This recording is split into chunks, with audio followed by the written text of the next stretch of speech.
I record. So one of the things I wanted to just share real quick with you guys is some of the things that I'm kind of learning right now from our short film that we're starting. Um, some of the stuff I've seen and just some like tips and general things I wanted to kind of talk about a little bit, just so you guys have an idea for whenever you start your own. So some of the things I'm learning right now is that you need Yeah, to start earlier. What? sorry, honey. I just wanted to preface that like this semester we're learning more than like we're learning a lot more. Like we knew a little bit about other subjects, but this semester we're pretty much learning with you guys, like knowing barely anything.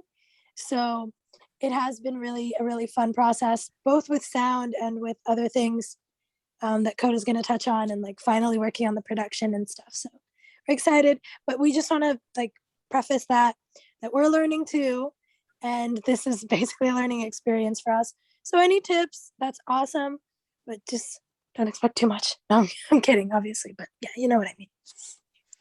Yeah, I've done some YouTube stuff in the past, and I've worked on a few things, but I've never done anything where with as much pre-production work that I'm doing with this one, even though it's just like what you're supposed to do. It was always just kind of a little more last minute with other stuff. So what I'm learning from this semester, or not this semester, but what I'm learning from our short film that we're doing now is start earlier than you think you're going to need. A lot of stuff comes up and things you don't think about take time to figure out. One of the things with our short film right now is figuring out all the things to buy. We have most of it at this point, but it was still a little worrying because it takes a few weeks for stuff to ship sometimes, depending on where it's coming from. There's a lot of like setbacks on supply and like truck drivers and all that. So, hey, Sarah. Hey guys, how are So, you guys? doing pretty good. So all those things were are things you need to take into account, and then there's just stuff that I wasn't even thinking of whenever we started pre-production. So Priscilla was right. I should have started probably like 2 weeks earlier. Thank you. You guys love it. I Because should it's have started very, like 2 weeks earlier, but we are getting it all done and we are getting it all ready. But it just feels like once you begin, it kind of takes over, and everything is like do it right at the moment. yeah. Otherwise, If there's anything that I've learned is same like, and this is kind of the mindset that I went into, and I think it's just because Coda is such a productive person that he's like, oh well, I can do this in this time, so I'm sure we can all do it in this time. And not all of us are as productive as he is, or is used to having to work multiple things at once and stuff like that, because he's pretty good at that because he's had to do that for many years. But the mentality that I came in with, it was like, just like you add extra time in case you need it to the production itself, same thing with pre-production, same thing with budget. When I first gave the budget to Coda, he was like, what, we're not going to use all that. And I was like, trust me, we're going to use all this. If we go below, that's awesome, we have extra money for the next shoot. But I think this is about the range, and it's looking that way right now. So yeah. So that was one of the things I wanted to mention that we were learning is just start earlier than you think you're going to need. Whether you've done stuff before or not, it's always just good to have extra time than have less. Again, as another thing I learning is using a site like Backstage has really helped for casting. It's incredibly beneficial. Awesome. yeah, it's glitchy as hell. I'll say that. Holy crap! But It's still a pretty beneficial site. Definitely, like it's so much better than just going on Craigslist and Facebook, which you can find really good people on there, but there is a lot more professionalism. Yeah, because they put money into it, so you're gonna get better results that right way. And so it's been a lot of a better experience than what I used to do, because I used to just do it on like Facebook and Craigslist, which I got some people that were all right, but it's a more difficult. You have to sit. Don't forget Actors Access as well too. Yeah, that, I think we decided not to just. I think that was a little pricier, so we were like, this time let's just go with Backstage, and next time we'll do both. I think it was something about Actors Access was saying something about how they'll send it to casting agents. Yeah. And so I was kind of like, I don't know how much they're going to be like actually enthusiastic about a no pay Well, the gig. thing is about agents is they're a third party. So like I'll still I'll post on Facebook and I'll still get like a third party agent that's like, hey, I have these actors. Is it cool if I use your email or such and such to da da da da, which is kind of annoying because like you're not really in direct contact with the actor. It's kind of like you have Right. to go through this middleman, which is annoying. It's Yeah, like for definitely. things like that you need like, oh, let me get a demo reel or something, Yeah. you have to go through the agent first, and that just adds to more time that you have to wait to I do mean, casting. we're not saying that there aren't professional people on Facebook and Craigslist. We've met them. Some of you are them, and we know they're there. It's just it is different when you pay for it because it's a subconscious thing. You put more effort into something you're putting money into or receiving money for. So it's just it has been a different experience, and we really appreciated it, especially me that had to do the casting, directing, and watch love the casting videos and sort through them and separate the best. That was a fun experience. It was an interesting experience. Yeah, Yeah, so it was just $25 to post it, and definitely worth it. That's Yeah. all I wanted to say on Damn, that. Brian. Hold on, Brian is back. I just realized Brian Booker, man. What's Yeah, up, you bro? back. Oh shit. What up? What up? What's up? What's up? I haven't even been back a complete 7 days. So I got off the plane and then immediately my phone rings and they're like, man, we're doing another 48-hour the Halloween edition. So I just did another 48-hour film festival. Dude, when And did then you? God damn. the horror film we shot 4 months earlier before I left, we finished that too, and we really well, it's not finished. We still didn't get the there's some green. So that stuff you're saying, Lakota, about giving yourself time, like I have to second agree with that because Mhm. we wanted to release this film on Halloween and we made the deadline, but at the Yeah. same time we just didn't have because it came down to it. Like we have a special effects guy that was supposed to add in some effects for a cell. It's a small like cell phone shot where it's like Mhm. just we have a green screen on the cell phone and he's supposed to add all the me personally, I wanted to shoot it just like send a text message and change the name up to make it look like you're texting somebody, but Right. they wanted to go like the green screen route. Oh, we'll just shoot it on a green screen and we'll get somebody to add all the stuff in there. More work. Right. Yeah, and then come like the night of, the guy who does the special effects, because they were telling me, oh man, they should be able to get it done, and it should only take them like 20 minutes, and like I'm sitting here waiting. I'm like, I sent him the footage. He still hasn't downloaded it, and he finally downloads it, and then he comes back at us. He's like, oh, it's not tracking right, and blah blah blah blah. And I was just like, bro, like. Wish I would have known that. And then he sends me a tutorial. I'm like, what are you sending me a tutorial for? Did you want me to learn how to do it? Because if I have to learn how to do it, I'm going to be highly upset. Because if I have to take my time to learn how to do something that you're supposed to be doing, I'm going to be very upset. But we still released it. But we're going to find somebody that knows how to do the green screen stuff so that we can actually submit it in the actual film festival. So right now I have 2 films out, which is pretty cool. Nice. One of them we shot before I left for the deployment, and then I found a space that I could edit on my free time. So I was editing in another country. And then this one we released last night. That one was shot for the 48. Wi-Fi, like shoddy Wi-Fi. That sounds like a fun experience. Yeah. It's really But, cool though. yes. So I have 2 films. I'll put the links up there so you guys can check them out on your. Yeah, definitely. Yeah, definitely. Definitely. Yeah, man. We'll share them on the WhatsApp group too. Oh, that's what's up. Yeah. All right. So something else I was learning is exactly what Priscilla said, is things are going to cost more than you initially think. Everything has a cost.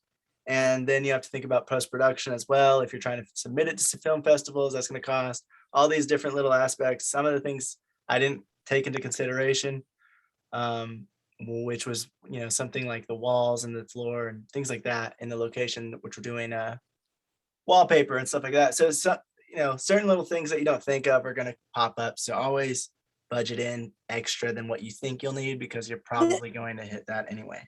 this experience just made me happy to know that I can actually be decent at this. Like actually be decent at this, because I apparently got the oh my gosh, the money. I forgot now the word. The budget. See, I still gotta learn because the words still in my brain. But I got the budget down and stuff like that. So it did make me happy. Like, okay, I can actually do this. I'm actually not terrible at this. So the basics I can do. It made me happy. It made me feel a little better, like, because I was very nervous and very anxious, as we all are, I'm pretty sure. No, you've been a huge help, honey. Seriously. I don't think I could have been able to do it without Priscilla. She's been able to contact everybody as I'm working and stuff. So it's just been really a lot easier for having somebody I can rely on to help me out with this. That's her job. But yeah, and she's doing a good job at it. Thank you. All right, so the next thing I wanted to move on to is if you're filming in a larger city that's known for production, you may have trouble finding certain crew that will help volunteer. And I'm saying this because we're trying to find people in New York. We're trying to see if anybody would volunteer to be a sound operator, but it's not gone well. So we're most likely gonna have to pay somebody for Which it. of course, Which I understand, but it's just I've had a lot more people that are willing to help in other areas. So I don't know if it's just big cities or. Let me chime in on that one. Yeah, go ahead. Because everybody knows like I do sound as well, and there's a reason behind it is because I get a lot of gigs where the sound is always lacking. So I decided to do it myself because I find myself with a bunch of equipment that I can do sound with. So I started doing sound gigs myself to learn, just in case I get on my own set and I don't have a sound guy, I could at least maybe get some decent sound on my own without a sound guy on certain shots and whatnot. Many times same reason I like to learn a little bit of everything, just so I can have at least a basic understanding of it. Yeah. So much. With that, you said you're absolutely right. The sound one of the reasons sound is definitely one of, not only is it the the most underappreciated section of the production, but it's like you said, they are very very big about, because it's such a fast-paced environment for them, like they can go and get a sound gig. And for me, like doing the sound is like a blessing, because you get a sound gig and you only have your sound gear, so when you're finished you could just pack your stuff up and leave. Yeah, but you get paid like the money you can get paid. The money is paid, like, I think if you can go online and look up the going rate for a sound guy in DC, and it's like $600 to $800 a day. Oh, and I don't know DC, but I saw New York people like straight out of college charging $200 a day, and I was like, what? Yeah, and they actually expect that. And like Lakota was saying, like these areas, they kind of look for the paying gigs. They don't really look for, but when you do, like, you're looking for like cinematography and actors and editors, you can find people from film school and stuff like that that will work for free. But sound, for some reason, is always like the weakest, link to, getting that, this is an independent film type thing. Like, those sound people are hard to find. That's where I'm getting at. Like, they're very very hard to find. As I've realized this time around. Yeah, we've been looking for a few weeks, trying to all these different sites and things, and we're like, okay, bite the bullet and just pay. And it's still not the rate that everyone's trying to get. Like you said, like, it's really expensive, some of these people. So I'm like, hopefully we can get it for the range. So our range, we were able to, like, the only amount we can pay is like 150 to 200 a day, and apparently that's not a good price. And people were saying, what, you should have at least like and from what I looked, it was like 50 to 100 an hour, and I was like, oh my gosh. And so it was a lot, and we can't pay that much. And really, for this one, all we really needed was just someone to monitor sound and to operate the boom mic, which we know it's a lot of work. You're holding that thing for multiple hours. Monitoring can take time, and getting the levels right and everything. So we know it's a lot of effort, and we understand that. And so it's not like we were like, oh, these people want to charge us. Like, we understood, especially with like things going up in price and inflation and all this stuff. Like, we understand that people need to work, and that's fair, you know, and people want to be paid for their craft. And I think that the reason for a sound in particular, it's just because it's a very, and this is just my opinion, you might disagree. I was thinking maybe it's because it's a more technical job. Of course, there's still passion in it, but it's more technical, so it's not as much like something you would do for free as much as acting or directing or something like that, is how I kind of saw it. It's like it takes a lot more technical. I mean, it you have to have a knowledge of it. Like I still don't know the like a lot of them know like the science behind it and like what decibels to have there. Me, all I know is like, hey, if the sound bar hits this mark here, I should be good. Like that's where I'm at. Like I know the basics too. I know enough to get a good. Well, I know a little bit more than a lot of people. But as far as like the technical aspect of it is all on like the mixing side. That's all on the post side. So when you talk about like post editing sound for audio, like we just for one of the mini movie I was just explaining to you guys, the one we shot before I left. That one we got an audio guy to do the post work for us, and like he did it in like under an hour, and we were on the phone with him while he was doing it. But it was like amazing. Like he was, oh yeah, I'm gonna put this down here, and he had like a whole library of sound effects, and he just mixed it all in.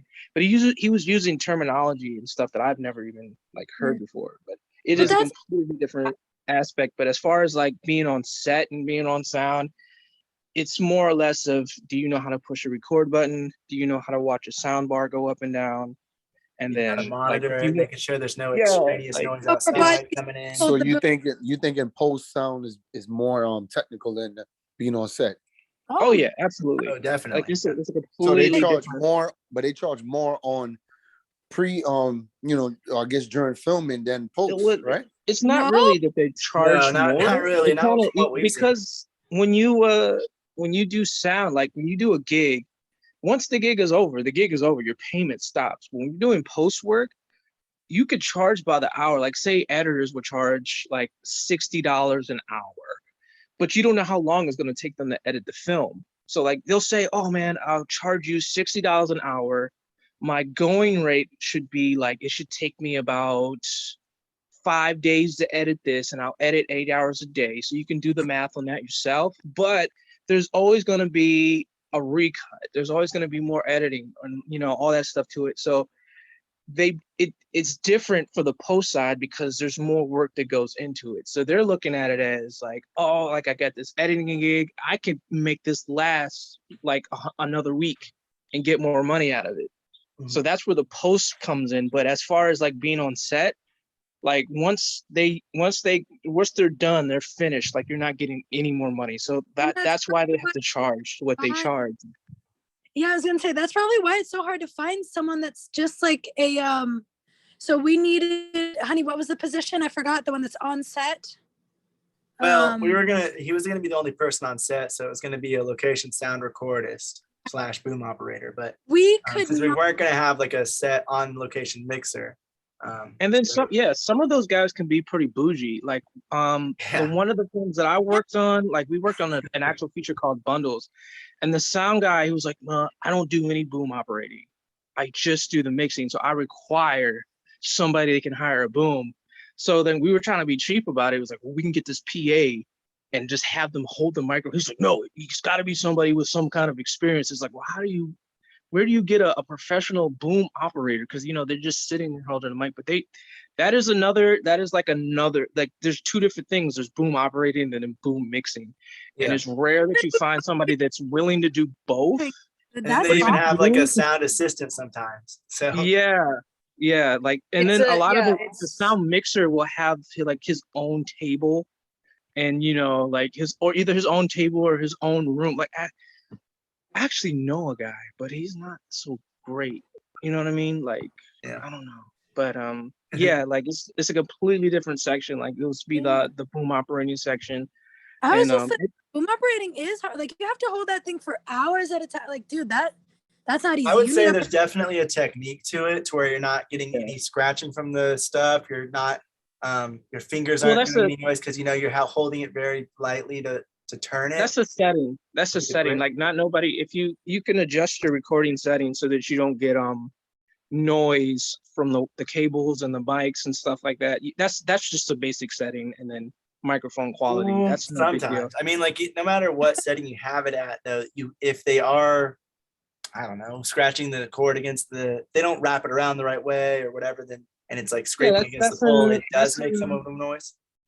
That's all microphone and record settings. Like you can fix that quick. Like I'm beyond that. Like I never get any of that. Like you'll get, like, let's say if I'm shooting in a house and then the microphone bangs up against the ceiling, then you'll get noise from that. But as far as picking up noise from your own boom, like no, that's all setting wise. Like, but if you but like you would set it up, like if you wanted to get like the clearest, crispest audio for like studio recording or doing like ADR and stuff, you would reset it back, but then you would want your microphone on a stand.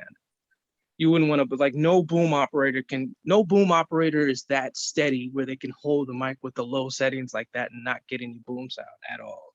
Yeah. But I think Arden something. Oh, sorry. That's another thing you might want to consider, because like the movie I'm working on, Kill Mary, that one I haven't had time to even get into finding somebody to do sound. So what we've been doing is we just been rigging this cardioid microphone on a boom stand and just rigging the shots a certain specific way and just widening the record length so that we can capture like dialogue from both and just been going back and forth.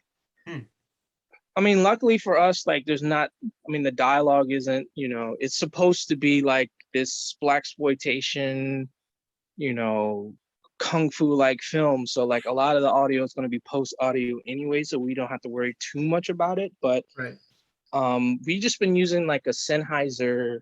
I can put that in. I can see if I can find that. But we just been using Sennheiser and just getting a boom stand and just holding it over the camera for each shot that we did. So we can get away. It's not a perfect solution, but it's been working pretty good. Nice. Arden, sorry, were you trying to say something earlier? Oh, by the way, Arden broke down in the comments like what she thinks the reasoning is. Yeah, I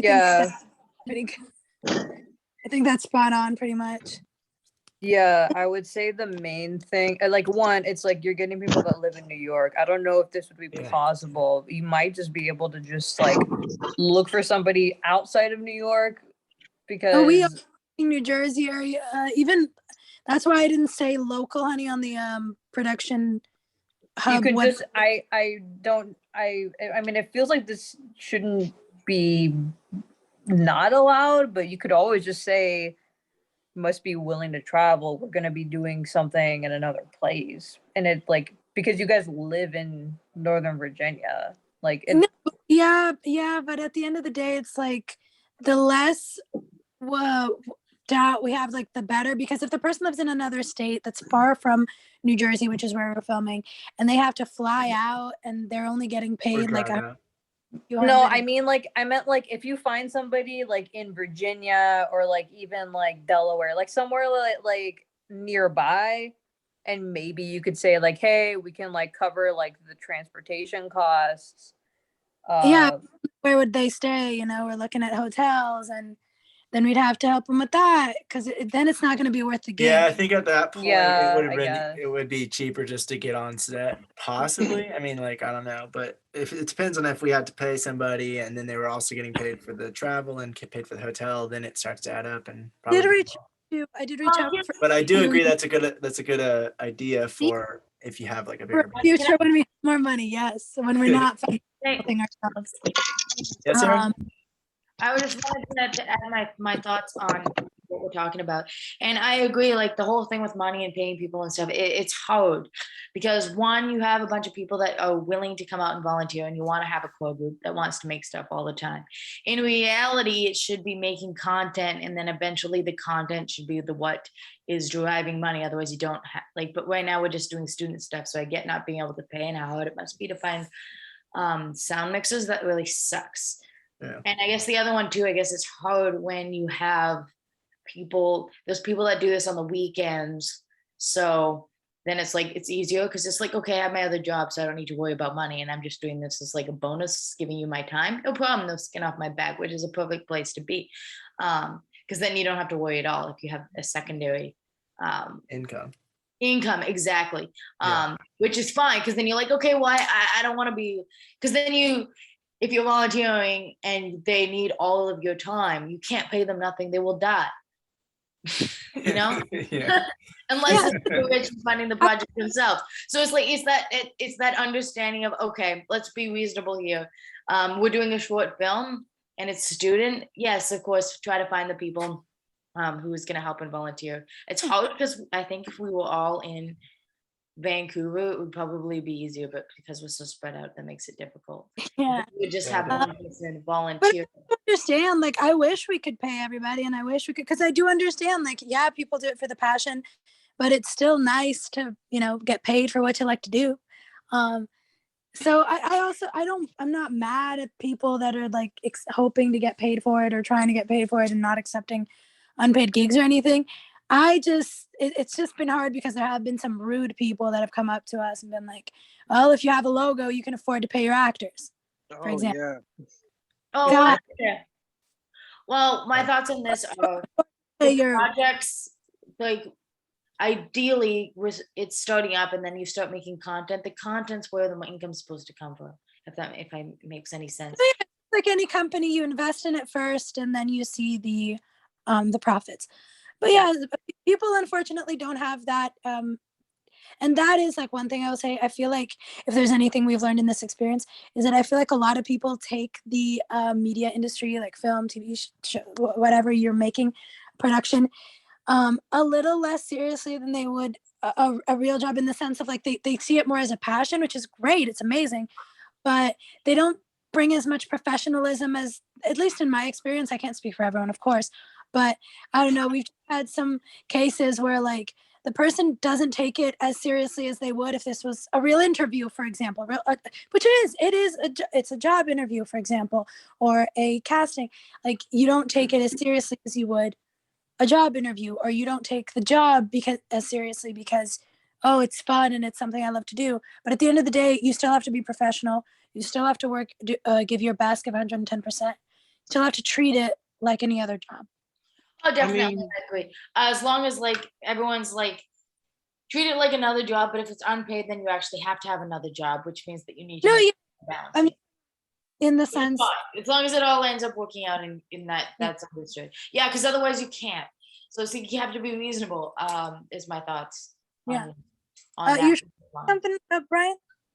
Oh, I was gonna piggyback on what you had just said, because like I've been working in the industry for over 10 years and I have a degree. Like I have a degree that says video production and video science and all that as an applied science, but I've never actually used my degree. Like nobody's actually asked for it. I've had one lady, she asked me for a resume and I took offense to it. Like, what do you need a resume for? Like, you have my demo reel and stuff like that. And she was just like, I just wanted to see Just your for you, resume. your demo reel is your resume, like in the line of Yeah, work. that's what I was getting Yeah. at. And I was like, what do you need to see? I've never been asked to see a resume in this field, at least. So No, I kind of took offense to it. Like, what do you need to see a resume for? yeah, But now that I look back at it, but there's a different angle. So like you were saying about like professionalism and stuff like that. So like there's the corporate side, there's NBC News and ABC News and stuff like that. They require resumes and 11 years of experience and da da da da da and da da da da. They're taken a little bit more seriously, and that is another issue with you guys going into this film that you're making. So I'm not necessarily sure how you're putting these posts out looking for people and how you're how you're advertising yourself to be. But like you said, when I was a film student, some of the things that I noticed is that when you go to an establishment like a restaurant or anything to ask them, hey, like, can we film here and stuff like that? The minute you say student or film student, like you were immediately dismissed. Oh no, you can't be here. You can't be here. You can't be here. But then when I say, oh, I work for such and such a company production name, then it just changes to it just the tone just switches off. Like, oh, like, well, how much are we talking? And, you know, in order to get through the door to even have that discussion, like you couldn't say you were a film student. Like you would have to be like some kind of made up company. You know what I mean? Like that's the only reason, that's the only way they would take you seriously.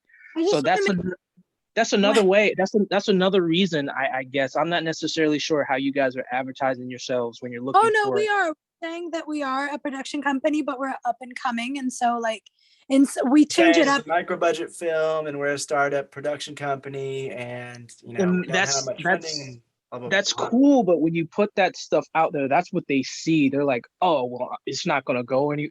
Either they think things like it's not going to go anywhere, or this is their first film, or this is their first anything. So I don't want to deal with amateurs because there's always budgeting problems, there's always payment problems, or the project never goes. Oh, people like that have actually we haven't had people like that. We had the opposite. People. Well, that's good.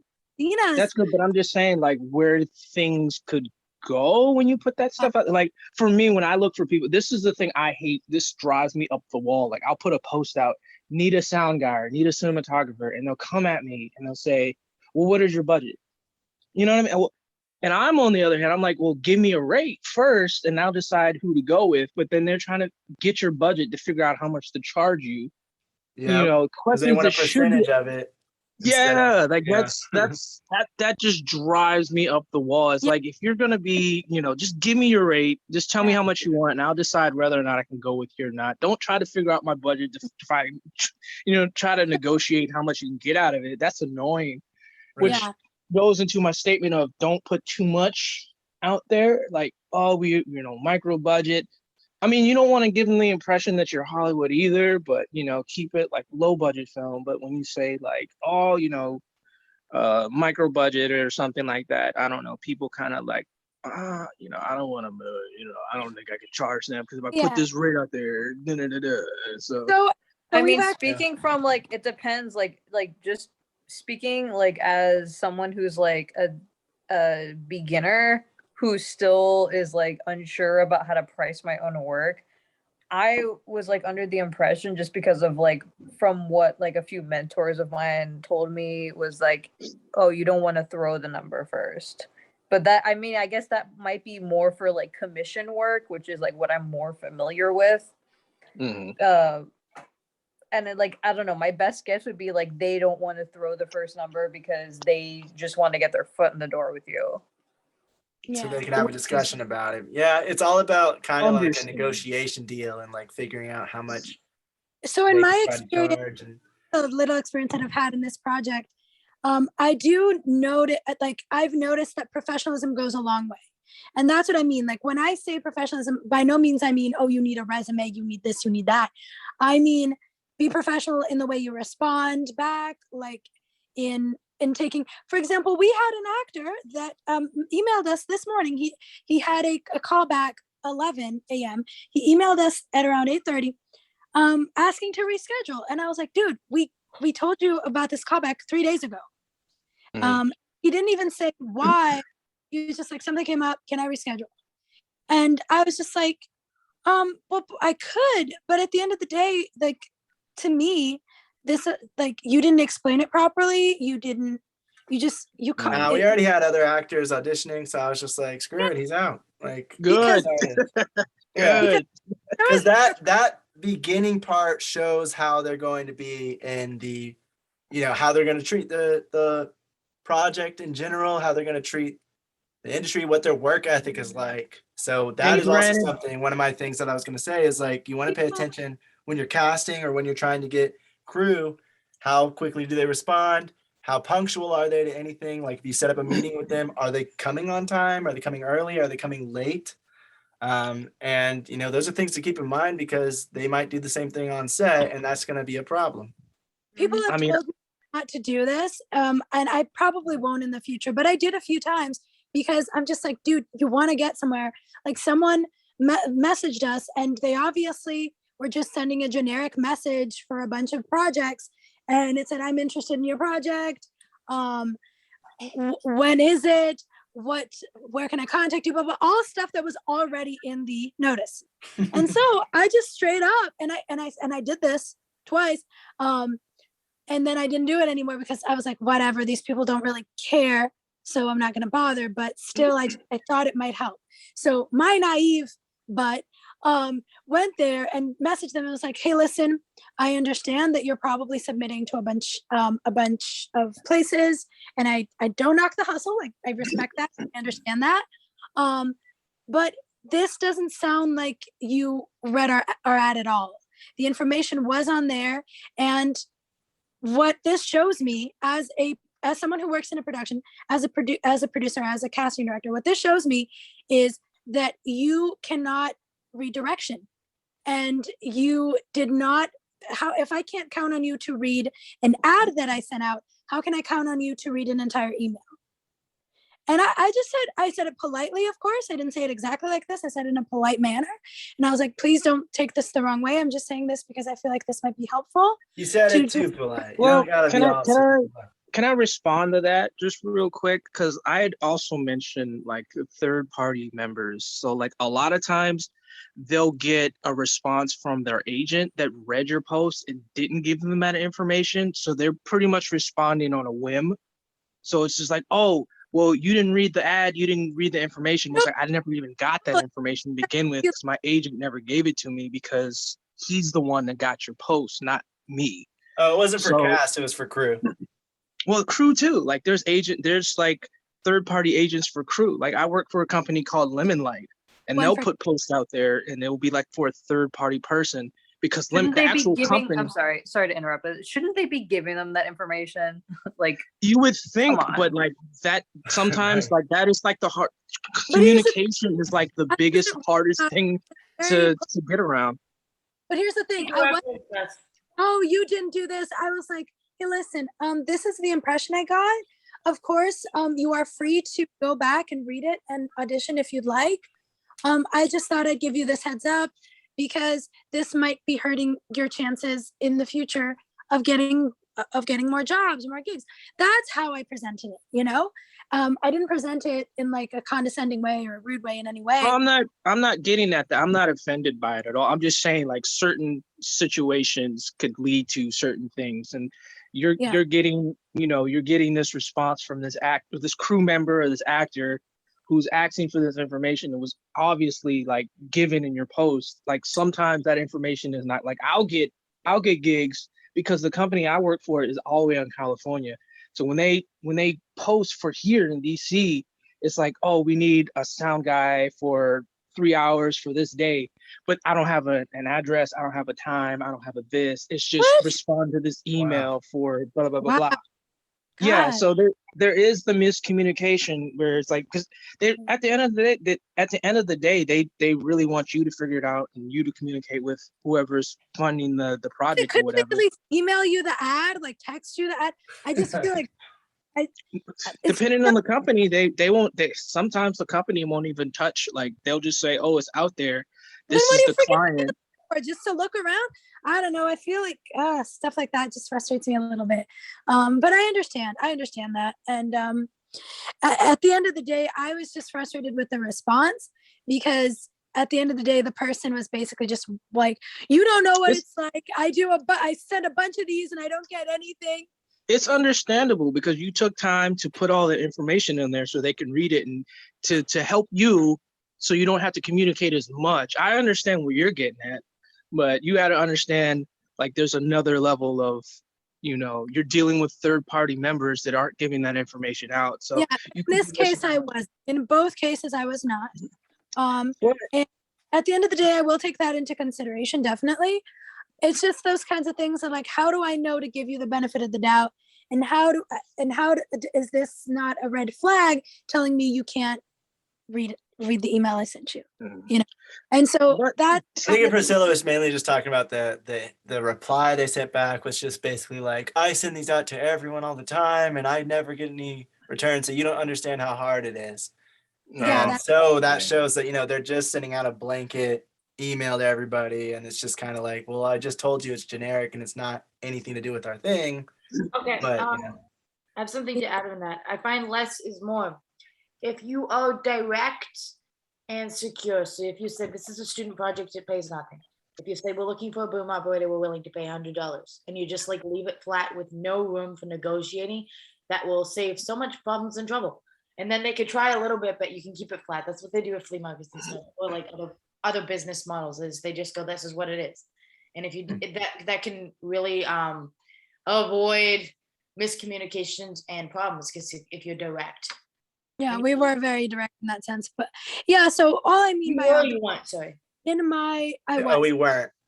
we were all I mean is that thankfully I have like in the beginning I thought maybe I was being too harsh or maybe I was this, but in my experience so far, from the people that have messaged us back and emailed, both actors, crew, people that just work in the industry, they've been like, honestly, I'm really happy and impressed with how professional you guys are for a new company. For example, just the fact that I emailed the actors back, letting them know that they didn't get the call back, a lot of them are very grateful, and we're like, wow, like this is, I don't get, and I know why, like they're busy, and I understand that. So not every producer has time to email every single person who auditioned. But if we're small, I'm going to take that extra step, because I know I have never been an actor, but I know what it's like to be waiting for a job and anxious and wondering if you're going to get it. So if I can do that, I'll do that. So I don't know. It's right now I can be afforded those steps. Maybe in the future that'll change, but I'm trying to make our company, even if it is small, as efficient as possible, as professional as possible, just to give a good foot forward.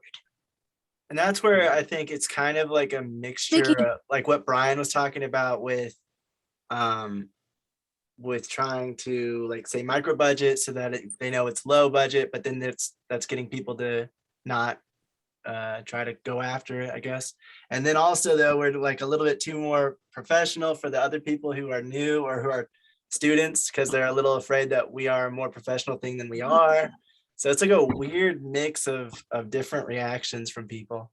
Yeah, we're too professional for the indie scene, but we're not professional enough for the gosh. Not the indie scene, but like the newcomer scene, I guess. Yeah, the new. So it's just been but I have been happy with the feedback we've been getting. It's been mostly positive. A lot of people have thanked us, and the only trouble we've been having pretty much is sound. Finding a sound. The sound, yeah, finding especially a boom operator and someone on set to do it, because most of the places you either have engineers or mixers, sound engineers or sound mixers or stuff like that. They don't have the specific thing we were looking for.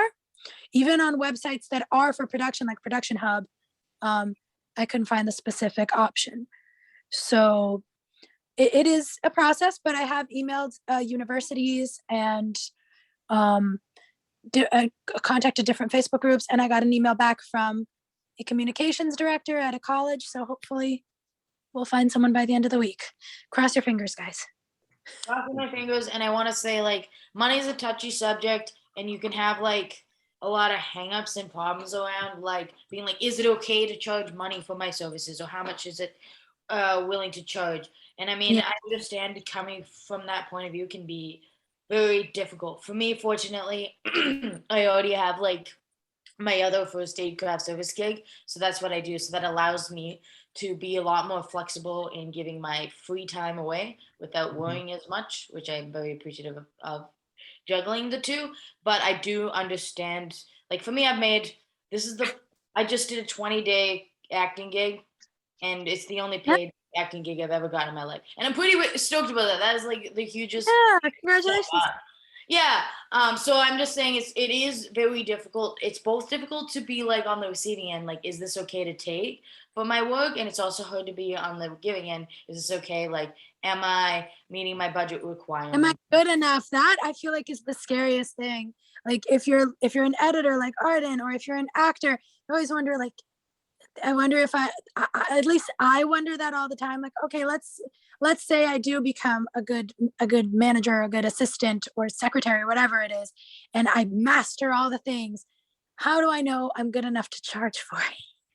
Well, you just do. So how it works is it's hard in stepping stones. So when you're a student film, you're gonna get more people coming and going, because you have people that are learning and giving their time and building themselves at the same time. I mean, you have to be realistic, like with that. If you have crew members coming on, learning something, and it's like, okay, well, we'll show you the ropes, and you should give us some time for that, or whatever. Like if it's an internship, like 6 months internship, we're gonna need you Brian, one day a week for 6 months. cough. Can you commit to that, or whatever it is, right? So it's I find like if you are more definitive on like what you're doing. So this is like, okay, we're doing a student style film. There's no money on the table. That makes it easy, but it's to build yourself. So you get people that are interested and driven and put in their time. Right? I mean, for me, I'm not expecting anything from you guys at all. Please No, don't. I know. I'm just No, I would feel awful. No, because like for me, I come from my point of view, here it is. It's like you take money from the guys that are making a lot of money. You know what I mean? Like on the big productions, I get paid very well. So I take time out of my time to go work on the bigger productions so that I am, meeting my requirements. I backlog money, then I have extra time to be putting into more of my passion projects and grow that. So that's kind of how I run my business. And I might not be as lucrative if I only worked for the main job that I do, but then I wouldn't be as happy, Yeah, like I know a lot of actors that love Broadway and that love like theater, and they've been offered many movie deals, but they love theater, and so they could have been more profitable there, but they're doing what they love. So it's all about doing what you love. But it's all about step ups too, and being kind of like legitimately reasonable while starting up. So I wouldn't worry too much. But yeah, I'm just trying to be relatable. Tell me if I'm on base or off base. No, definitely. And I agree with what you're saying. Like that's what I'm trying to do is just, have work so that I can pay for the things that I want to do. And that's exactly what I'm doing with the short film we're doing. So yeah, working a lot. We're talking like it is kind of scary seeing how much everything costs. And like if I'm thinking of, I want to do a feature film in a year and a half or like 2 years from now. And it's like, holy crap, if that's going to be like 10 to 15 days shooting and people are trying to get $200 to $300 a day and I have 10 to 15 people, that quickly adds up a lot. So it is a little bit scary, but I'm looking at it more as like an investment into my work and showing that I can get something looking good and, directed well and, all put together really well with a small crew and a low budget so that I can at least show past work once I move on in the future and try to get some paid gigs from other productions and stuff like that. But it will be, it's being an interesting journey. That's basically the gist of it. We're learning as we go. We've made a few mistakes. I'd like to think we've corrected them so far. And even with all of the setbacks, I believe we're still on schedule. Probably. Yeah, we are. We got everything pretty much ready and good to go. And so I think, we did it in enough time, but I do think that starting a week or two earlier on pre-production would have helped just to not have so much to do at once kind of thing. Yeah, that's good. The else on other- here and The next thing I was going to just mention is don't lessen your shoot. It may seem simple enough, but there are plenty of things that you don't initially think of or consider that end up making things a lot more difficult. So you might be like for our project, we're like, it's a one location shoot. It's 4 pages. It won't be that bad. But then there's all these little technical things and all these considerations to think about that add a lot more complication to what you're doing. And so it gets a lot more complicated really fast. So don't lessen it. Don't think that it's that you're going to get it done really quickly, because you need to take into consideration everything. And once you do, you'll start to see like Murphy's Law, guys. It's going to take a bit longer than you think. But it's basically like everything that can go wrong will go wrong. So you just need to keep that in mind and be prepared for everything. That said, we think we're going to be done in 2 days with the shoot, but we scheduled an extra day with everybody just to make sure if we do need to go into that extra day, we have it. So 3 days, we should be good, but we hope to have it done in 2 days by doing, because there's only 2 characters. So 1 character one day, 1 character the other day, and and then trying to see if we can wrap it in on the I don't know about 1 character one day, 1 character the other, but it's a 4-page script, and so I feel like we can do like 1/2 one day, 1/2 the other, or I don't know. We'll see. We'll still need to do the shooting schedule, but anyway. But yeah, I'm just saying, like, you don't think it's gonna be super simple, because even if it is kind of simple, you're gonna have some things that you didn't think about come up. So, Brian, are you trying to talk or do you just have a bad cough? I'm not talking or coughing at all. Okay, I heard like a No, that's not coming from me. oh, okay. Was that What? me? I don't know. I heard The next thing I want to say is just, once you are doing your first shoot or you're doing like an independent project, delegating tasks to others really helps a lot. Once you start, there's so much that needs considering, like I was saying. So asking for help, delegating tasks to other people. If you aren't sure how reliable the people are going to be, delegate the stuff to them earlier than you would need it. That way, if they don't do it, you have time to do it yourself still. That's something I've been telling Priscilla this whole time because she's trying to get everything done right away. But I'm like, let's delegate it to others because we can't handle it all ourselves. And then if they don't get it done, we don't give them something next time and we do it ourselves when we need it. But delegating early is just gets everything done. If the person's going to actually do it. Yeah. I have a hard time delegating tasks because I'm always worried that, oh, if it goes wrong, I just want to make sure that we have a backup and that this works and that works. So I overthink it. And I'm like, okay, sure, I'll delegate the task to this person, but I'll be doing their research as well on the side. And then it turns out I have to I'm doing their research, my research, and another thing.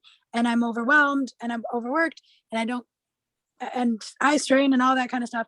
And so next thing I know, Coda's like, why are you doing this? It's their job. And he's right. He's right. And I need to work on that. I wanted to add something on delegating tasks. Again, because I've received many tasks. And the best way for delegating and receiving tasks is, again, yes, giving it a deadline earlier than you need it, 1. 2, make it simple. I need X, Y, Z by 10 a.m. Saturday. If you leave it like that, 2 lines, it's like, okay, they'll have zero, there's no room for miscommunication at all. It's like, I need these 3 documents signed by this time. I know I always am struggling with getting my fucking documents done on time. I'm so bad at it. Yeah, so that's true. I'm into that. I get it done, but it gets confusing because I'm juggling right now. You guys, Daniel, my other job. And that's another thing that I will state, guys, please, for the love of God and all that is good, let us know if you can't handle something. Let us know your schedule. Let us know what days you're free and what days you're not, what days you can talk, what days you can't. That is so beneficial because that way we're not worried oh, okay, they're going to get this done. Or we're like, oh my gosh, are they going to get this done? They haven't responded to me in a week or until 5 days. And it's incredibly frustrating for someone like me who is incredibly anxious. Okay. Have I missed any communication with you guys? I think I asked you if you had sent out some forms to the crew and I still haven't gotten the communication back. I do know you have stepped up on the communication, but at first it was very iffy and a few other people as well. And so I was going to mention that. You on that.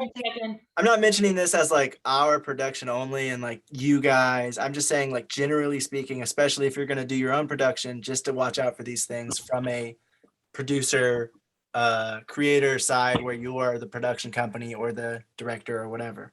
I have ADHD. I have a million reminders on my phone. I have reminders that go off every hour in their own separate ringtones so that if I get distracted with something and I end up forgetting, I have a bajillion reminders of that thing going off all day on my phone so that I know to do it. And I have sticky notes throughout my house too sometimes.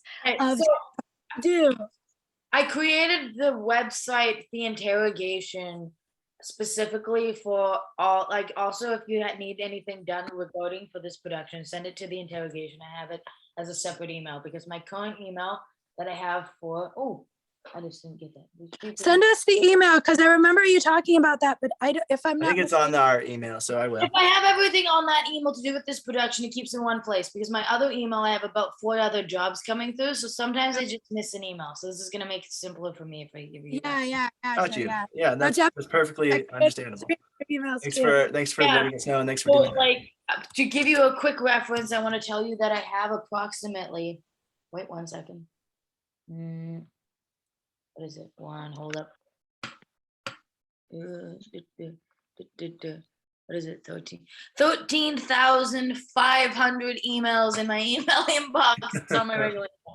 Yeah. Wow. So it's so easy for me to lose stuff, and people are like, organize that. I'm like, where do I start? When you get about 50 emails like every 2 days.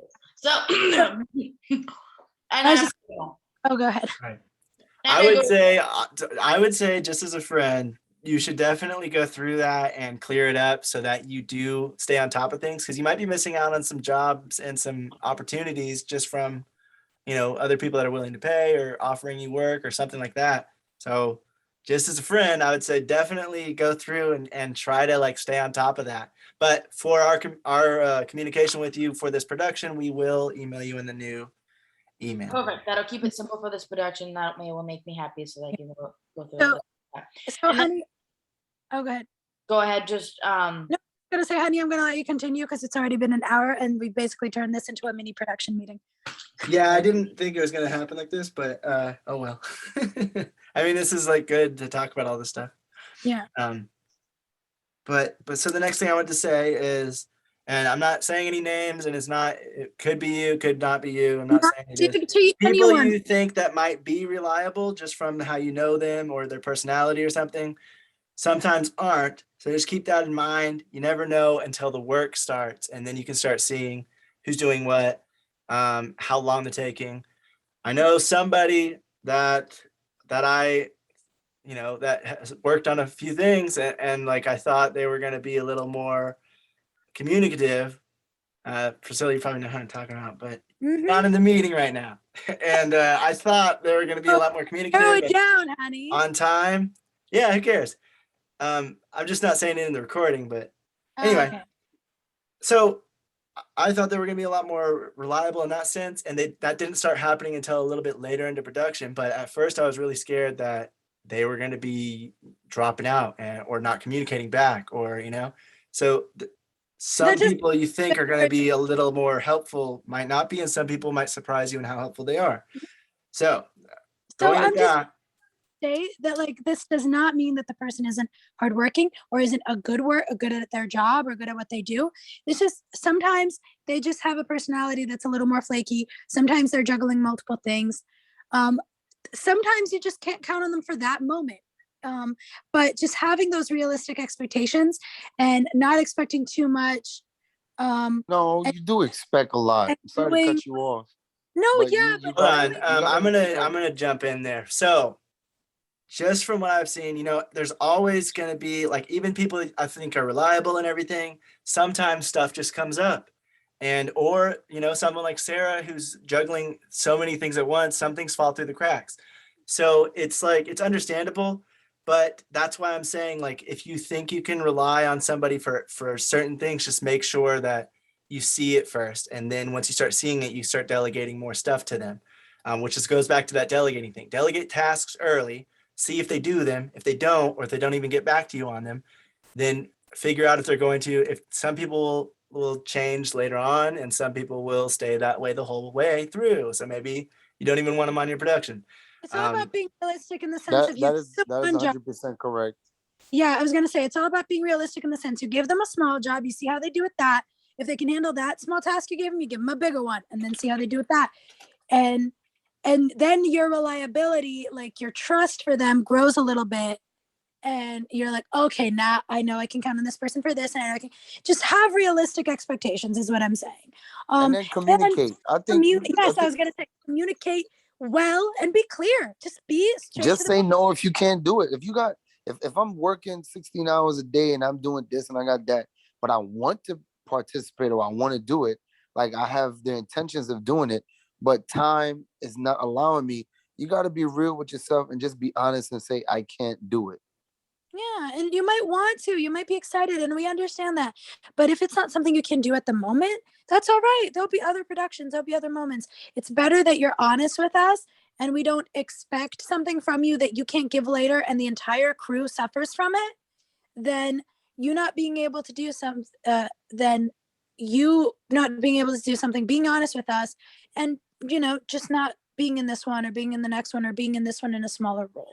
So backing away from our production right now, going to my YouTube stuff, I would just say, once you're starting out, especially if you're finding volunteers and you don't know them, there's going to be a lot of people that say, yeah, that sounds awesome. That sounds great. But it ends up being like one of those situations where you have 20 different friends that you're saying, hey, let's all go on a trip to go skiing in winter. And everyone's saying, yeah, yeah, yeah. And then it comes around to that time and everyone drops out because they don't actually want to do it, or they something pay came for it. up. You know, there's so many reasons, but it ends up being like that more than it is like everybody shows up. So Exactly. just be realistic with that, because getting strangers that you don't know is a lot harder to deal with, because that's why Especially crews, unpaid. yes, Well, let me that's why chime in on crews that one. stay the same on a lot of productions. Like if there's a gaffer, they keep the same crew. If there's a cinematographer, they keep the same camera crew, because they know they can count on those people. They know they work well together. And so when you're first starting out and meeting everybody and all this other stuff, it's a little bit harder. What was you saying, Brian?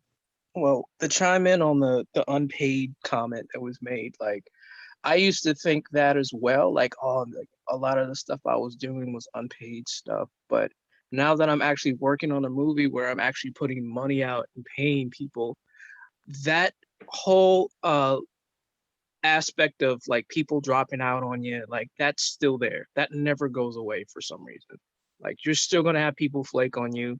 You're still gonna have unreliable people, even when you're putting money out. Like that's what I'm going through that's what I'm learning right now. Oh yeah, even on like you can hear it even in like big, huge AAA productions. Like sometimes there's just like an actor or a crew member or someone who just drops out, and they have to find somebody to fill the role last minute. And it's pretty crazy. Yeah. Like even on a huge movie where they might be getting a bunch of money, they just go, no, I don't, Yeah, for whatever and reason, they're like, that's what I'm this learning, isn't for and me. that's why I promote the 48-hour film festival. I promote that like religiously, because like it's good to have that experience, because like in every 48 you do, like it always starts out like no matter how much planning you put into it, like you can plan weeks and months in advance and still you'll start up, because like they have a meet and greets where like they find locations and a whole bunch of actors come, a whole bunch of crew come, and you meet people and say, hey, you want to join the team, and you develop this team and you start off with like 20 people, and then the day of you'll end up with like 5. Yep. And that Yeah, I've been on one and it every was pretty time. much like that as well. Like there was a core group that knew each other, so they stuck there, but everyone else started dropping out like flies once it got closer and closer. I would Yeah. say about like actors as well. Like we have our favorites right now, but we will still save the contacts of our understudies, quote unquote, just in case something goes wrong, or that character doesn't want, or that actor doesn't want to do it less, or that something happens. We have that backup. We have those people that we can contact and be like, hey, just still interested. I feel like that's important, just in case. You never know. You really never know. So another thing I wanted to mention along the lines of reliability is just pay attention to who is reliable and give them more tasks, because like in our production, our office PAs have been stepping up to the plate and they've been hitting home runs every time we send them something. So we know we can count on them, send them more stuff. And we've been sending them more and more. I started out sending them like 1 or 2 things, a small list, seeing what they would do, because we don't really need that until actual production or even post-production. But they came back with tons of stuff. And so I'm like, okay, cool. I can count on them to do all the things that we can't, because we don't have enough time to do everything. So delegate tasks to everyone. People like having something to do as well. You don't want to have people in your crew and you just like, you're not giving them anything to do, because then they feel like they're not really part of it.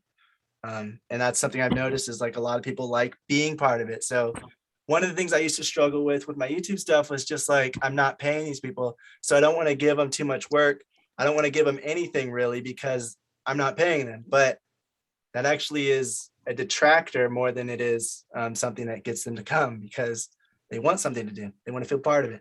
It's a group effort. So you need to here's the thing: if somebody's coming on to learn something, they want to be given tasks, because if they don't get given tasks and they're just there and just watching it, you're not learning anything. Yeah, but if you don't know the person and you're giving them a small and this is something I will say, if you're giving someone a small task and they don't take it seriously and they half-ass it, I'm not going to give that person a bigger task, because they might be thinking, oh, well, you're giving me a small task, why should I bother? But I'm over here like, I'm giving you a small task, so I know if I can count on you, if you're reliable, so I can give you a bigger task. Can I share something? Yeah. Yeah, so from my experience, since I've been running like my journalism club, it's been really hard. So I get both points. Like from my side, it's hard to know who's gonna be reliable because I don't know them like at all. And then on the other side, it's like, yeah, people want to be involved so they feel like they're a part of the group and feel like they're putting in something, putting their Yeah. mark on what we're doing together. I would just say make it clear. Like we've made it clear multiple times in this meeting. We're like, if we give you guys a smaller role this time around, it doesn't mean you're not going to get a bigger one in the future. It just means that either because of local constraints or because of like the positioning we have right now, we're delegating you this job. If you do it well, we're going to give you a bigger job. We're going to be like, wow, we can really count on this person to do this. Like, just be clear about that. We're not delegating you to a tiny thing. We're just giving you this job to see how you do at it because of these reasons, like either because you can't do local or because we don't know you that well or something like that.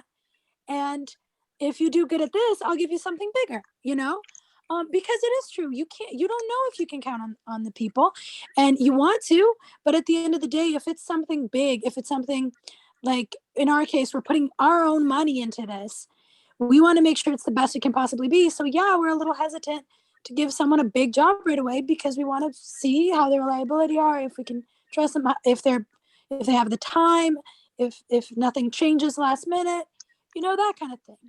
What works very well for delegating tasks is I need X, you didn't give me X, Y. That'll save you so much trouble. Yeah, just be direct and clear about it. Exactly. Priscilla always has a struggle with that because she doesn't want to sound rude, but I'm just like, you got to be to the point. 'Cause sometimes you just got to get it out quickly, and there's so much you got to get handled. It's hard, guys, because I don't want to sound like a bee, but through text sometimes it can come off that way. So I'm always afraid of what's the line between professionalism and just snappy. And I mean, yeah, that's the issue. You can get egos butting a little bit. But for snappy, at this point, I was like going through like a really weird thing last year, and I just couldn't. But usually, anyway, doesn't matter. Point being, just tell me. Reading, how will I know they'll interpret this as constructive and as just to the point and not rude? And that's my main concern. But I think I'm getting better at it. I really do. That's something I'm not concerned with because I don't know, like you'll know how I am by who I am. And then if I'm like, telling you something and then I'm just being straight up with you, like you think, oh, he's a dick. Well, that's how you're gonna think. But really it's just you gotta get stuff done. That's the other thing. Another thing is just you gotta stick to stand firm, even if it sucks in the moment. If you let it happen once, it'll happen again. So you got to speak up and make sure they don't do it again. Like if you are delegating tasks to somebody and they don't do it, like Sarah said, just be like, hey, I asked you to do this. You didn't do it. Why not? And then if they don't come back with an answer, or if they have too much of an attitude about it, then you're just like, well, if you don't want to do the work, I won't give you any. Yeah, you got to be firm and you got to stick with it, because if you're just like, well, that's okay, just don't do it again, and then you give them another task, it's more likely that they're going to do it again if that happens. So person definitely getting better at standing my ground and just being more firm. You guys have sent me like a bunch of stuff. I got the interviews. I plan to watch that tonight.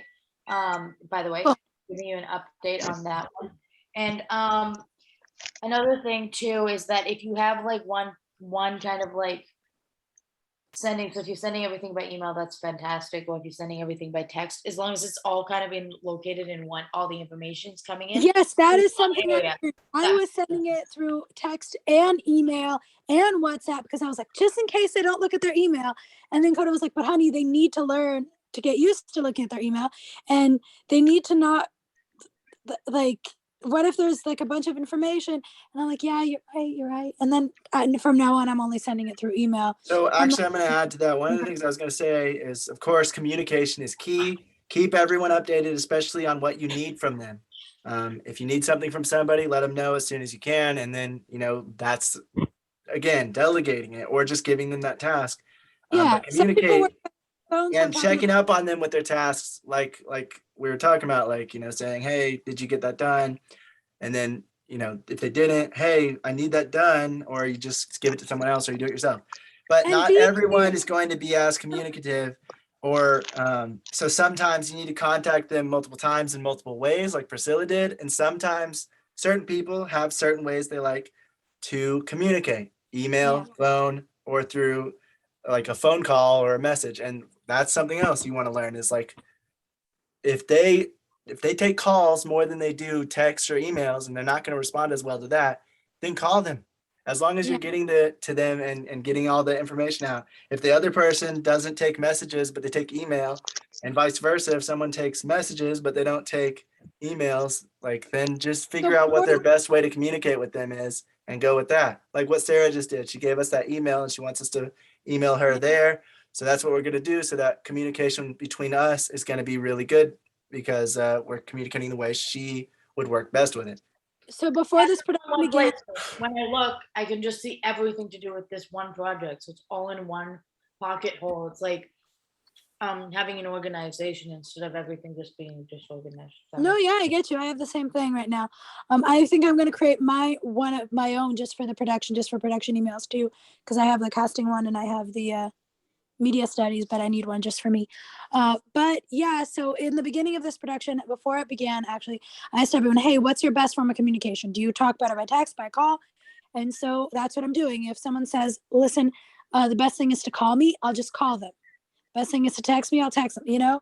So just knowing, of course, in a bigger production though, that's probably not going to fly as well. Like ours is smaller, but in a bigger. I'm just talking about small productions. And if you guys are on this side of things where you're trying to create something and you're the leader of it, you're the director or you're the producer or you're the production company behind it, and it's like a small time thing. Now, if it's bigger time, then you're going to already probably know all these things and you're probably going to not take it from anybody. You know, they're going to have to step up their game because of how much they're getting paid or whatever. Even if they drop out, you just go, okay, fine, let's find somebody else. We're paying the best rate or, you know, whatever. But that's only for bigger stuff. For smaller stuff, you got to kind of work around everything. Oh yeah. And if someone's getting really pissy, just let them be pissy and just like, don't take it personally. Just like let it roll off the shoulders. It can be very hard. And I sometimes get that confused. But if you just like take a step back inside yourself and go, there's something else going on with this person. This isn't about me. Yeah. Yeah. So that's just a quick note on what he was saying there. Yeah. Anything else on there, huh? Yeah. So once you begin pre-production, you're going to see everything happen super quickly. Be sure to take care of all the immediate priorities first.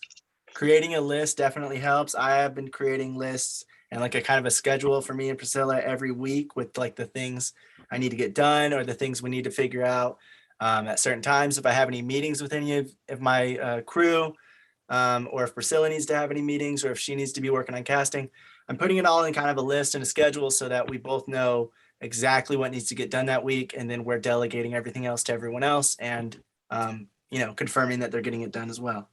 But just having that list and making sure you're taking care of what you need to first. Like I said, the shipping stuff was getting a little scary because we didn't have everything until the last thing we got was today, but we bought it off of Amazon, I think. So they're going to ship it in like 4 days. So we're good. But just with all the stuff that was happening lately, with all the shipping times and being delayed and everything, it was just getting a little like, we need the stuff now. I know it's 2 weeks from now. So that's another thing you want to communicate to the crew as well is like, hey, you know, depending on what job they have, that might need to get done, even though you're 4 weeks ahead of starting production. That stuff might need to get done right away just because of, you know, ordering it or whatever you have to do to get that job done. To the production, the better. The less you have to worry about, the closer to the production, the better. You should be focusing on getting the crew and the cast ready and the table reads and the shot list and all this kind of stuff towards the end. Like at the end, you should all have the little annoying things, the shipments, all that kind of stuff taken care of. At least for me, that's the system that works best because that way I'm not worrying about, oh, if this comes in time or if that comes in time or if this gets delayed. I'm just worrying about, okay, my part. What do I need to do? What do we need to do? Come together and stuff. It's a lot easier to focus on that when people coming together than it is like, oh, this thing might have a delay here. Definitely. So as much as you can get off the way in the beginning, the better. All right, and then stepping out of this production, going back to YouTube again, and maybe somewhat this production, but some people aren't going to take it as seriously as you for the most part. You're taking it very seriously, you're putting money into it and all this other stuff, but they aren't, and they just see it as something that's a little bit lesser maybe. And that's not Or just like a fun like a project. really bad thing. And it's not like, oh, they suck, but it's just like they're not going to see it as important as you until it starts going, and then people will start seeing that it's real. Some people take it super seriously, some people don't. So you just got to get used to it and try to see if you can get the other people on board that aren't taking it as seriously. Once they start getting into it and they start seeing everything, they start getting a little more serious about it.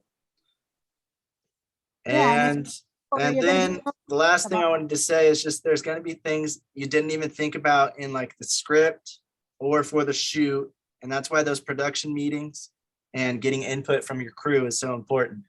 Because we got different crew members doing different jobs. That's why they're doing that. So they're looking out for those very specific things. That's why I wish we had a sound person right now, or even a week ago, so that they could have been looking into the location and the props and whatever else is going on, so they can kind of give us some insight into what they might need or what we might need to do to help them with their job function. But it might be stuff that I didn't even think about.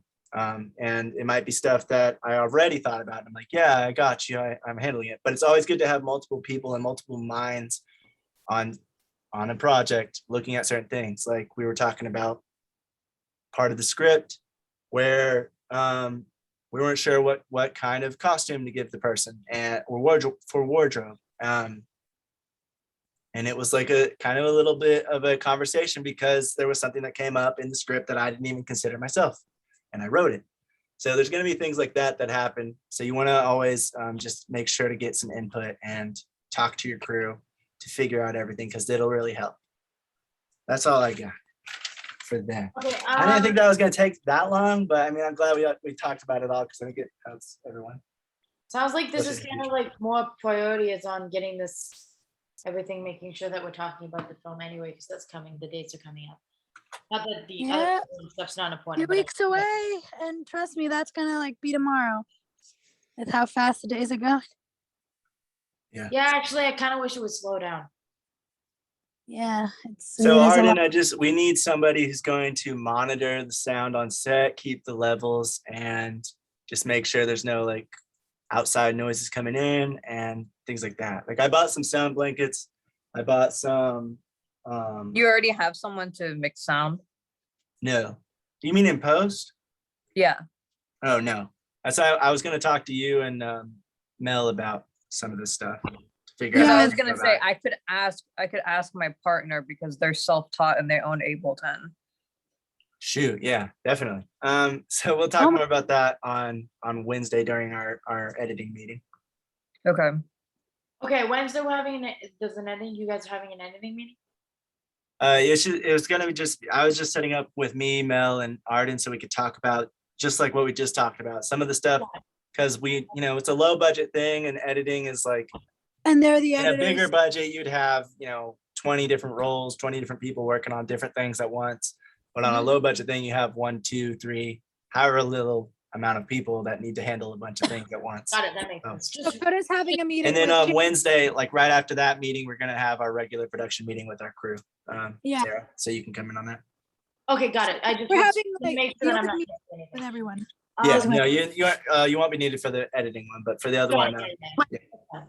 Okay, so does anyone have any comments or questions before we begin the studies for tonight? I didn't think that was going to take. Studies for tonight, a lot of it was stuff we already learned, so at least hopefully that'll help us go faster. Any comments, guys? Questions? I I think rushing is sad. I'm sorry. Rushing? What? I don't know. It's just like, I'll try to go faster. I'm like, oh, are you okay? Like you Oh guys. no, I'm just trying because we haven't started. I thought that was just going to be like 20 minutes talking about that stuff. I'm glad it turned into a big conversation with everyone, but I did want to go over some stuff tonight, and like I'm trying to see. I don't want to keep everyone here till 1 a.m., but Yeah, and we also have like more production stuff to do. Like we're going to bed at 3, and that's considered early for us right now because we have so much to do. So Yeah, and I also need to wake up early to do some stuff. So I'm just trying to like see if we can. yeah, Yeah. I'm not trying to like rush it to where we don't have questions and stuff, but I just want to make sure I'm good, just kind of going through the. Yeah, no worries. Take your time. I mean, yeah, just checking in with you guys because you seem a little anxious. Yeah, that's probably just the pre-production coming off. You know, there's a lot to go on, a lot to think about, and we're also doing this, the meetings and stuff. So it is a lot, but I'm loving it. Yeah, me too. Like my mother was messaging me this week, and she was like, "But Isila, you sound so anxious. You're already an anxious person by nature. What are you doing?" And so I always make this accent. She hates it. I love it. But basically, she was already like, "You're already an anxious person. You just sound like anxious." And I was like, "Yes, Mom, I'm anxious. I've gotten barely any sleep in the past like week and a half, but and I've been sick as a dog. Like last week, I got a really bad cold. My sinuses are acting up.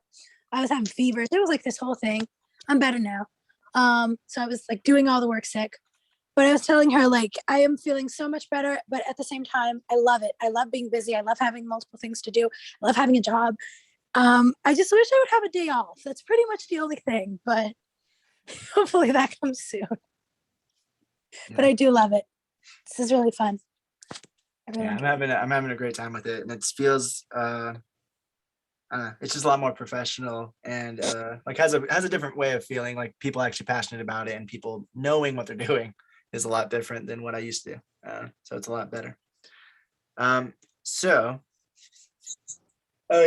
guess that's one more thing to add is just give yourself enough time for all this pre-production stuff because there's a lot of stuff that goes on and a lot of things to fill out and take into consideration while your schedule. Oh, okay, your sleep schedule. I was gonna say because I came up with a weekly schedule.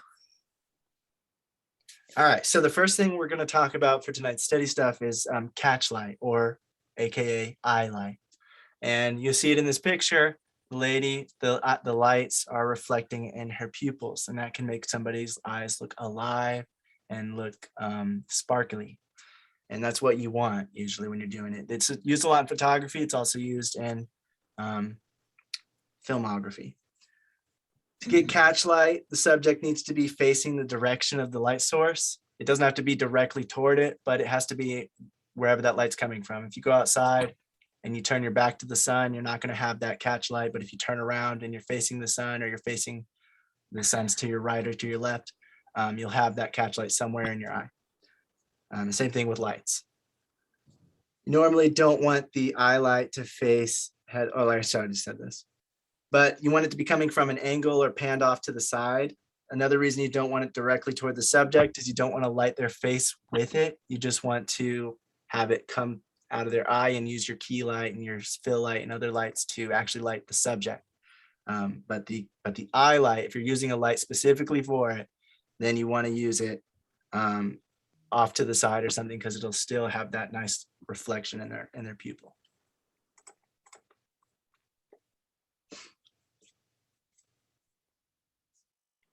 Different equipment's going to give off different Catchlight shapes.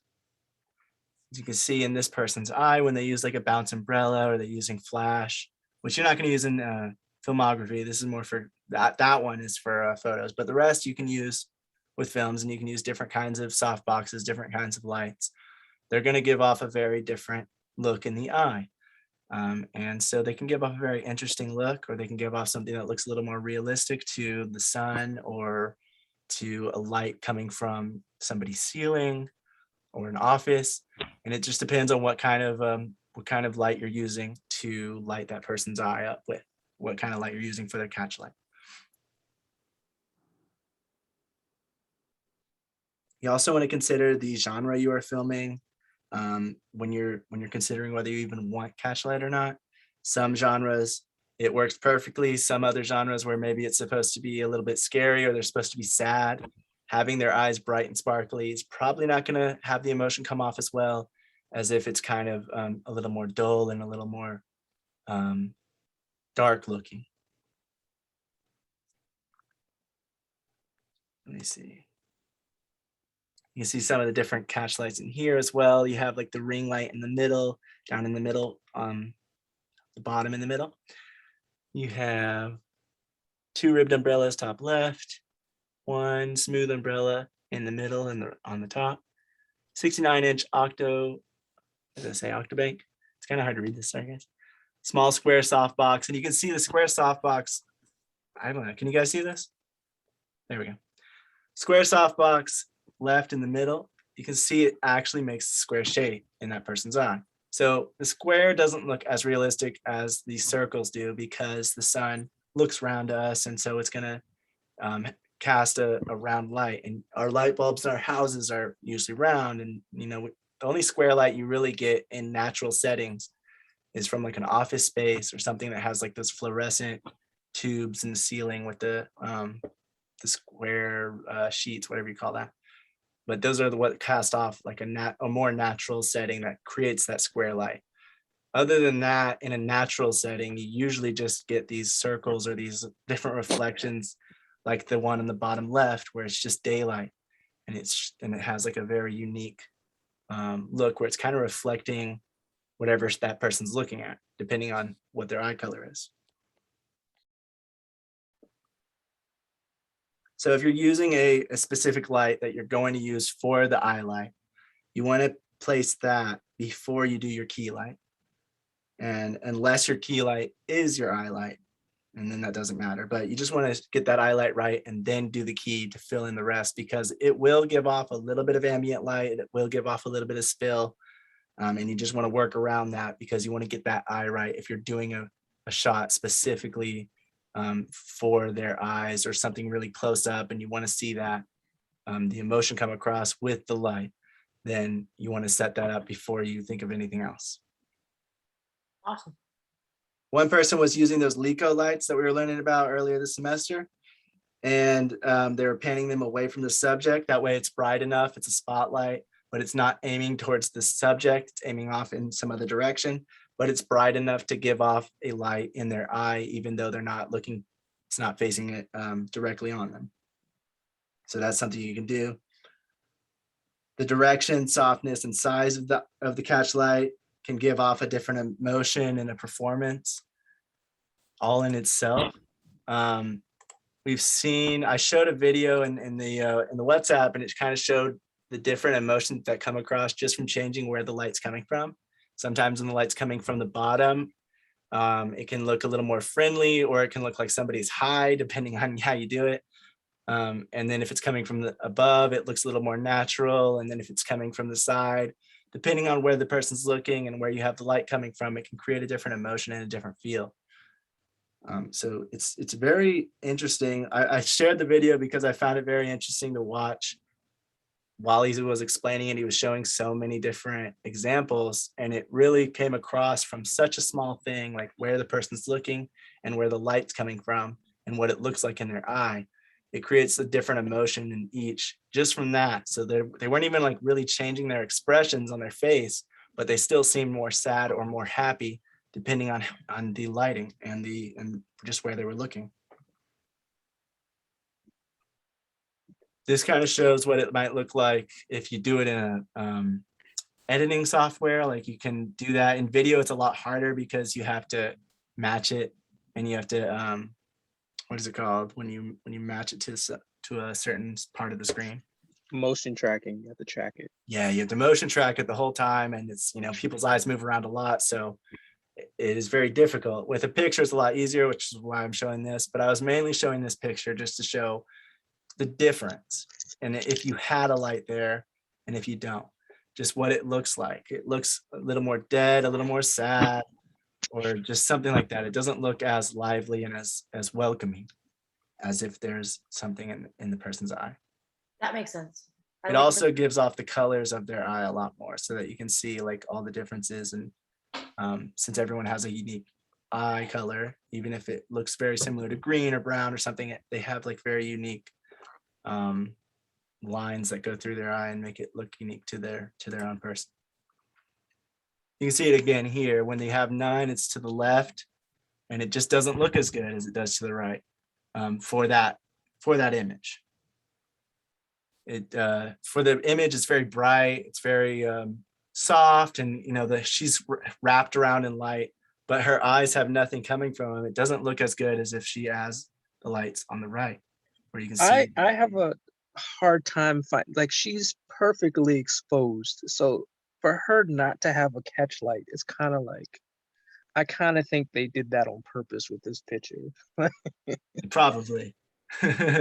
Yeah, because Like anytime you're shining a light towards somebody, they're most likely going to have some kind of light coming from some angle, like Brian's saying. So they probably took it out in post, but it's just trying to show the emotion that comes off just from nothing but light.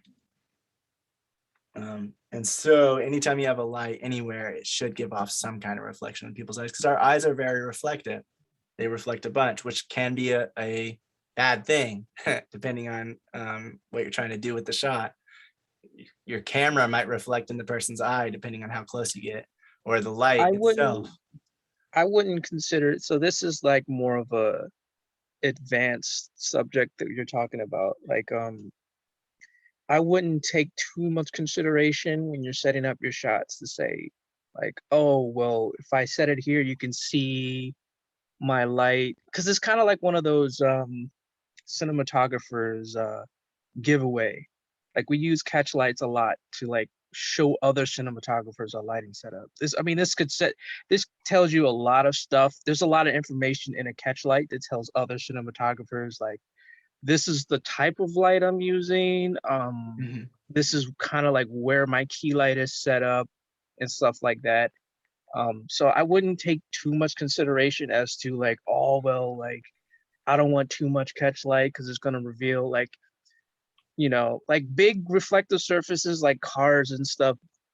That's where you want to put all your concentration into. But like, if you're like setting up a shot and you're like, well, the catch light is showing this, that, and the other, like, I wouldn't worry too much about it unless it's like super, super like a problem. But right. I've really never come in a situation where I was like, well, there's too much catch light. I've never ran into that situation like that at all. So it's good to have a catch light, like you're saying. It's great to try to get that. You're not always gonna achieve it. Like you might run into a shot where it's like it's just not feasible to do it. But as far as like having it there, not having it there, I mean, you might want to try to get rid of it for the sake of the film, but it shouldn't be a thing where it's like, oh, we got to stop and reconsider our shot because of the catch light, because we're giving away too much information or anything like that.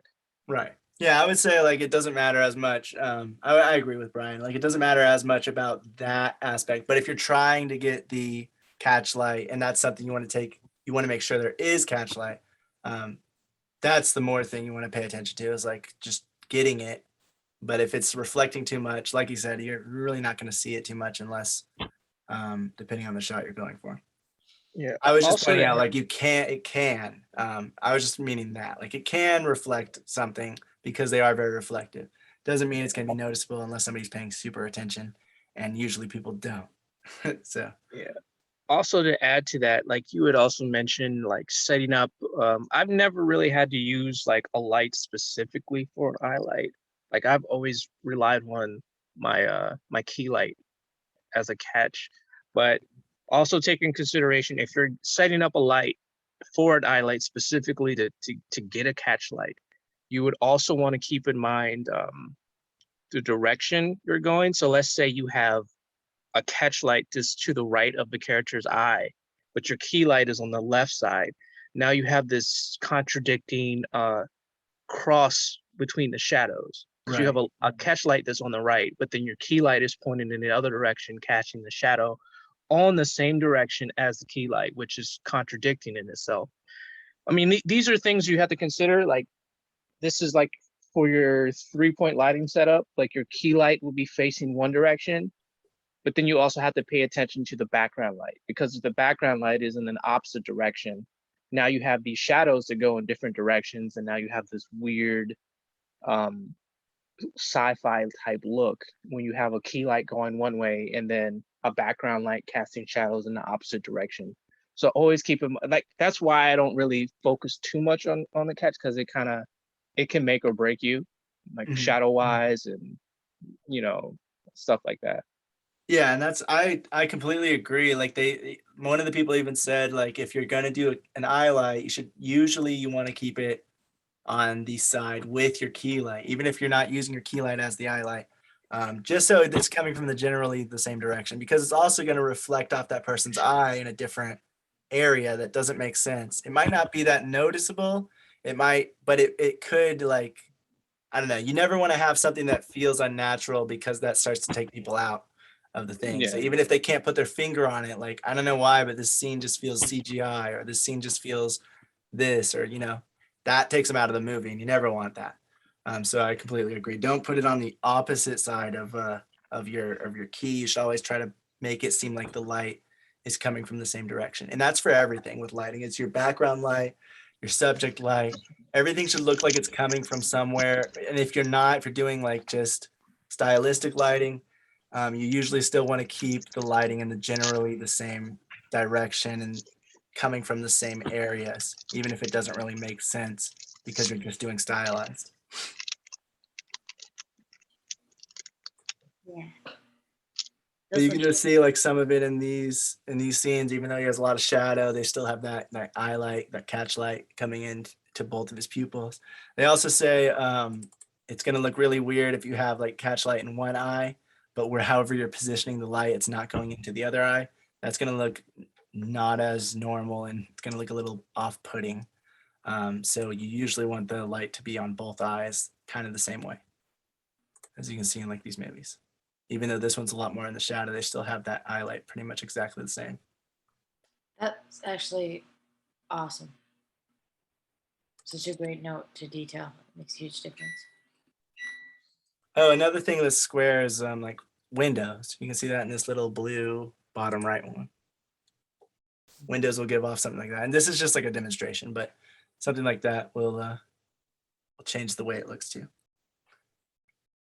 And then opposite of that, if you want your characters to look a little down, or if you want their emotions to be hidden, a great way to do this is to do something like what The Godfather did, where they lit it in a way where his eyes were completely dark. You couldn't see his emotion. You couldn't see, not through his eyes anyway, you couldn't see the emotion in his eyes. And you couldn't even really see his eyes. So it gives him a little bit more of like a skull type of look. And sometimes that's a really cool thing to do, especially depending on what your scene is, but you don't just want to do it all the time, especially depending on what you want in your scene. If it's supposed to be a happy moment, having a look like this might not be the best way to do it. But it's just something to take in consideration. Sometimes you don't need any light on the eyes if you want to kind of portray a certain emotion or a certain scene. And then there's also, I didn't find one for this, but let me see if I can right now.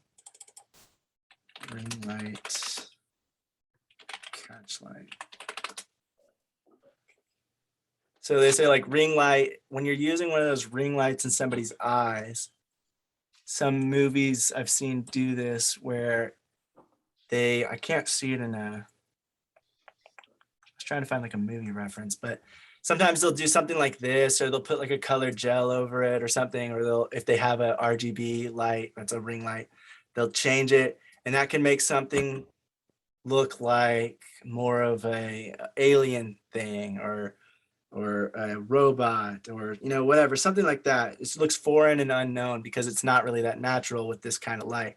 And then of course they boost it up in post, and they just use that as like a ground setting. But I did find it interesting that they were showing like how I can't remember what movie it was, but they were showing how it made it look like a robot just with a red light in the middle of their pupil that was a ring light. It made it look kind of like a Terminator or something. And so I found that pretty interesting. And you can do that just from having a light in the person's eye. If you don't know anything about post-production and you don't want to do a special effect, lighting is very is very good to get stuff looking the way you want on set before you even get to post-production. So if you can like think of ideas like that and just test around with your equipment, you can find ways to create a look just with the stuff on set. Fantastic. There's so much. It's so interesting. Yeah, it's a lot, but I do love it all. I think it's really cool to just see all the differences and all the little things that really make a difference. There were so many little things, and yeah, it's fantastic. Does But anyone have any comments or questions on Catchlight, Eyelight? Like Brian said, if you're using like if you're on a lower budget project, or if you don't even want to worry about it, your key light, if it's facing the subject, is going to cast off some kind of catch light already. It might not be as pronounced, it might not be as large, or the shape that like a different light might do if you're doing it specifically for a catch light, but all light gives off some sort of reflection for the most part in people's eyes, depending on where it's coming from and if the subject is semi-facing it.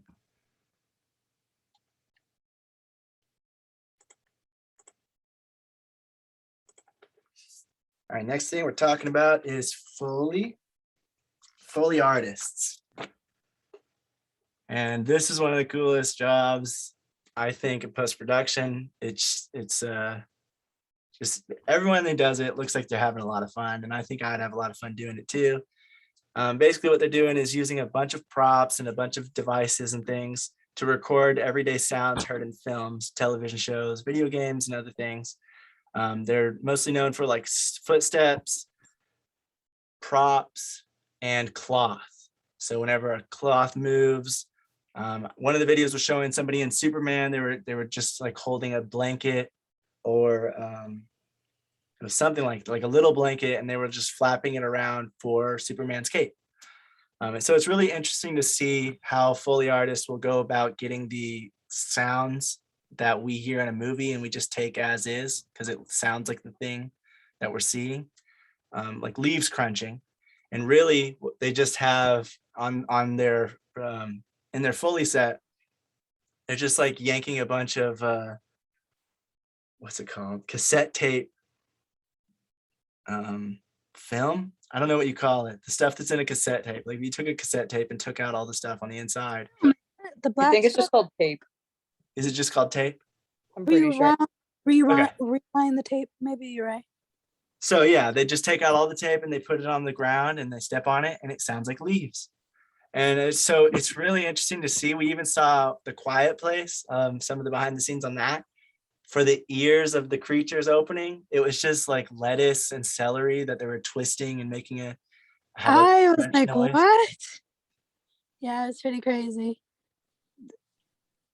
Yeah, and then for the noise of the ear opening completely to try to hear everything, it was like a what was it called, honey? Trying to remember what you're talking about. Where they put it on the grapes. Oh, they were having like a little light that has like makes an electric sound, and they were rubbing it against the grapes and getting like a zzz type of sound to imitate their noise, and it was like, what? They were rubbing. So it was just interesting to see like how they went around, and that was just a creature, and that's what Foley artists have to do. They sometimes it's everyday noises like steps and like doors and whatever else. Sometimes it's more unique and like stuff that's not really in our world, and they have to figure out, okay, what does this sound like? How do I go about getting it? And what am I going to use to get it the way I'm hearing it in my head?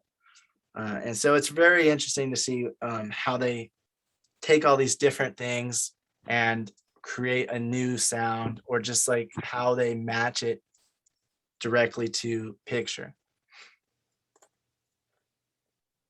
As you can see in a studio setting, they just have a huge crap ton of stuff. A bigger production will have all sorts of stuff in one of these Foley artists sounds. I think it's like sound stages, I believe it's called.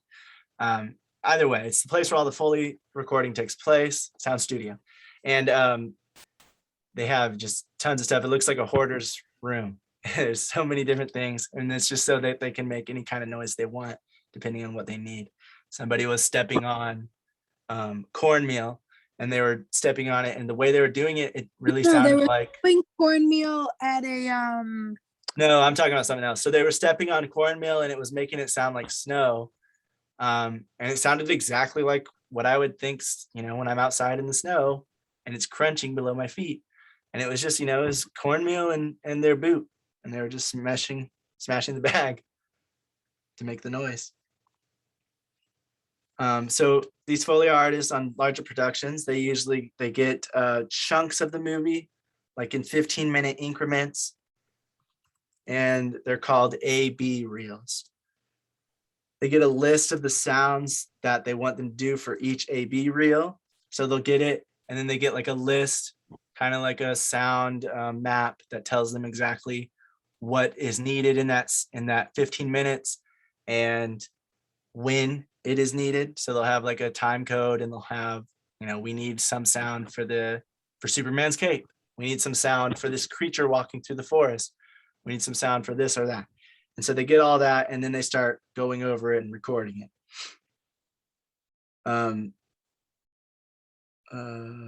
So those come from like spotting sessions. A director will do a spotting session with either like the post-production supervisor, if there's a sound supervisor, depending on how big the production is, they sit in with somebody for that session, a spotting session for the different sound elements, where they find where there's going to need to be ADR, where there's going to need to be any musical cues, and where the sound effects should go, and whether they're going to be Foley or from a sound effects library.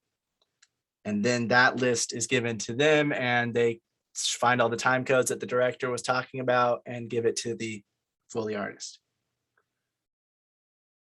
Sometimes a Foley artist will have a line kind of like this. I couldn't find a picture of it, so I just kind of created my own, but a line that goes across the screen called a streamer.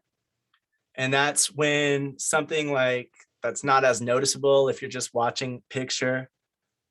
You can't really see it coming. Like if somebody's talking in the living room with somebody, or they're talking in their bedroom and they hear their window break, you're not going to really see that on screen, but they'll hear it.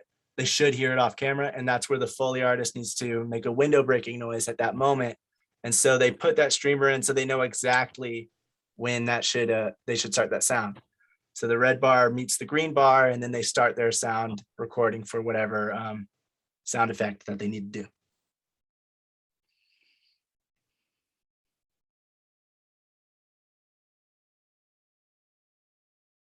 Let's see. Their most frequent added sound is footsteps. And the reason for this is because different movies, you have different characters, different kinds of shoes, different environments, different speeds of walking. All these things come into play where it's a lot harder to grab a sound library of footsteps and match it to it. And it's just easier to get somebody to watch the film straight through if they have the whole thing, or these 15-minute increments if they're getting A/B reels, and walking for the character. And yeah, Raphael. Are you gonna do stuff like that for like some of the sound effects for the production, like the chains and stuff? Sorry to bring it back to that topic. No, it's fine. I am wanting to.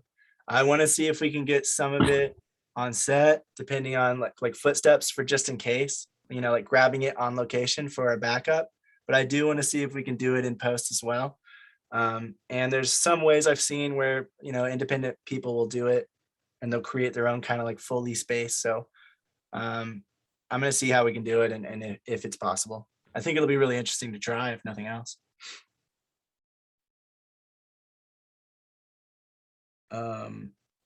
So like on a smaller production, the process is going to be very different depending on what the budget is and what the size of the crew is.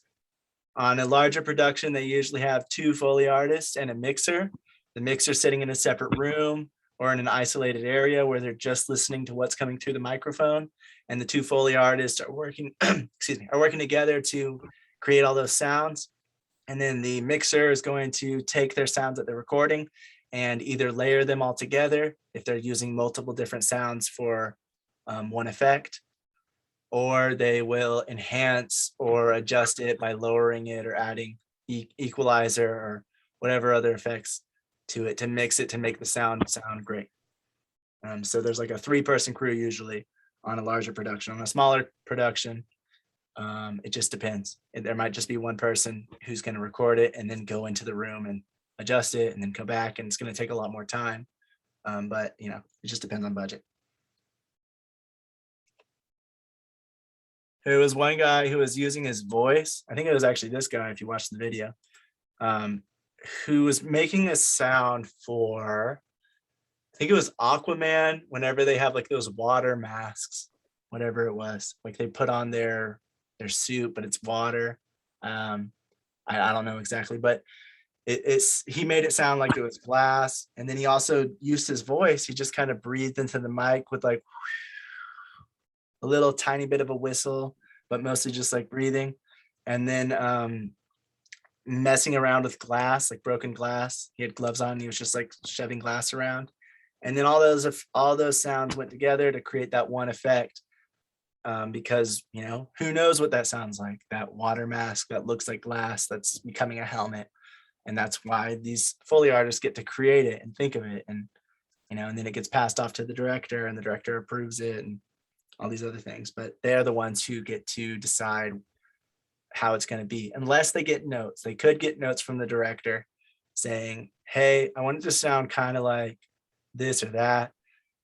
You know, like if they have some kind of monster, they might be like, I want it to sound kind of like the T-Rex from Jurassic Park mixed with Godzilla mixed with this. And then it's like something along those lines. So then they know where they have to go.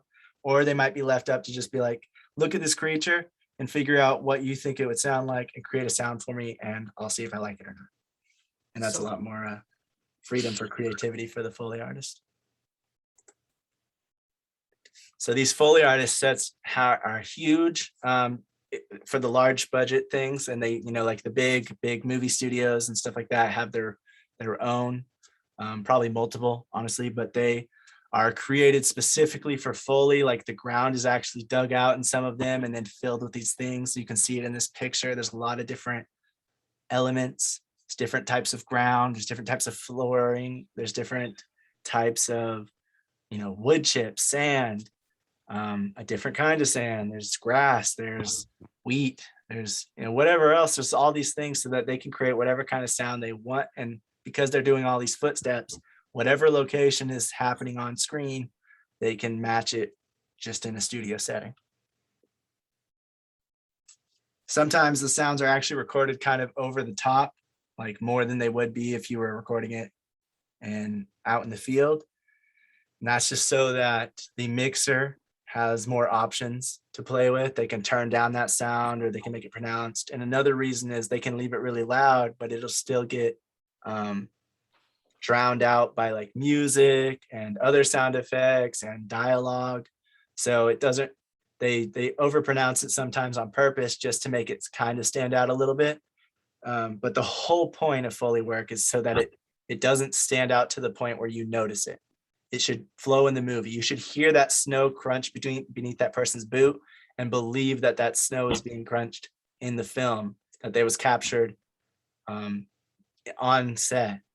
You shouldn't be like, wow, that's a good Foley sound effect. Or, you know, if the sound's way too pronounced, it might take you out of the movie because it just sounds way too clear, way too crisp. And so like it depends. So they usually, you know, they do it more pronounced so that it kind of stands out, but it mixes in with everything else really well and it works all together. They also do it that way so that, you know, they can lower the volume on it, because it's always better to have a louder, clearer version that they can mess with than having a quieter version that they're trying to boost up, because then it adds noise that they don't want, like room tone. And then you have like the smaller Foley location stuff like this, just like a little table, maybe a few mics here or there, and it's just a little bit more independent feel to it. Maybe a higher budget independent film, depending on if this is an actual studio or if it's just somebody's house. Then it's like, you know, it could be a higher budget independent film, or it could be just somebody doing it in their house. The effect is going to be similar, but in a house, it's going to have a little bit more reverb and stuff coming off the walls and not being exactly like you would in a studio setting where it's made for soundproof and all these things so that you can get those elements in there. But seeing the videos I shared like some that were from professional studios. I shared some that were from independent crews, and the independent crews really came up with creative ways to make sound when they didn't really have much. They had a mic, they got like a little pot maybe, and then they like started banging it with another piece of metal, and that was made to sound like a sword being made. Or they had, you know, people walking and they used their own floor for it, or they just bought a little piece of wood, or they bought like a little cushion depending on what ground they were walking on, and that way they can copy it and match it as best they can. And it worked. It didn't work perfectly, of course. It wasn't as good as the big budget stuff, but it worked well enough to not take you out of the movie and not to distract you from not being too loud and obtrusive, but not being too quiet or non-existent to where you're like feeling weird that there's no sound there, unless that's the intent.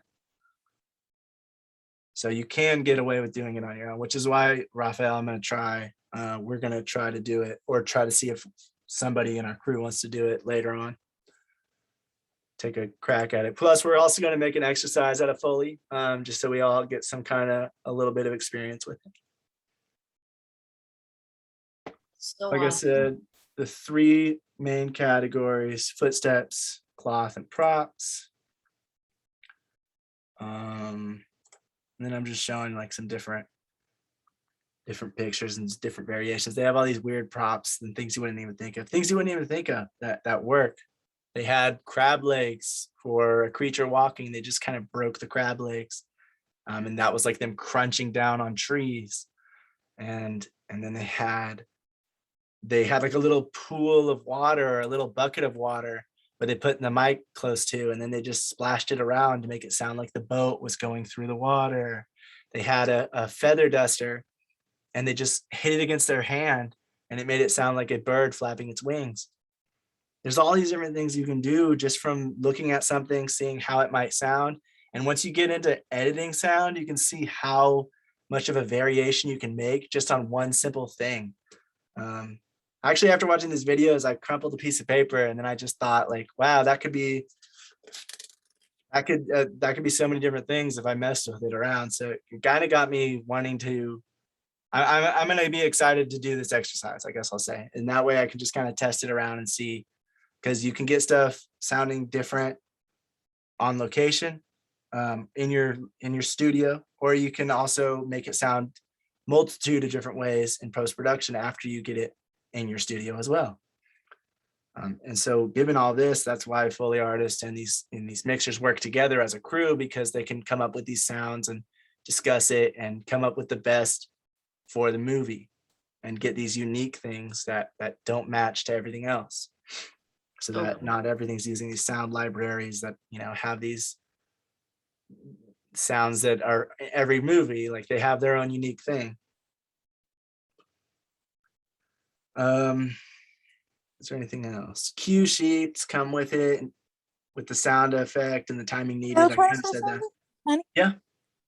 Was Raphael trying to ask something? Were you? No. Oh, okay. I thought you said something, or trying to say something. Go ahead. So if you're gonna do it yourself in a small setting on a small budget, you just need to get creative, find a small space, the least amount of echo, and have a decent mic. What was I doing? Not this. Oh, that was showing the the quiet place where they're just crunching that to get the sound of the creature when his ears open on A Quiet Place, which we watched together, I think last week. But Film Look has a video that they showed where they just grabbed a what was it called?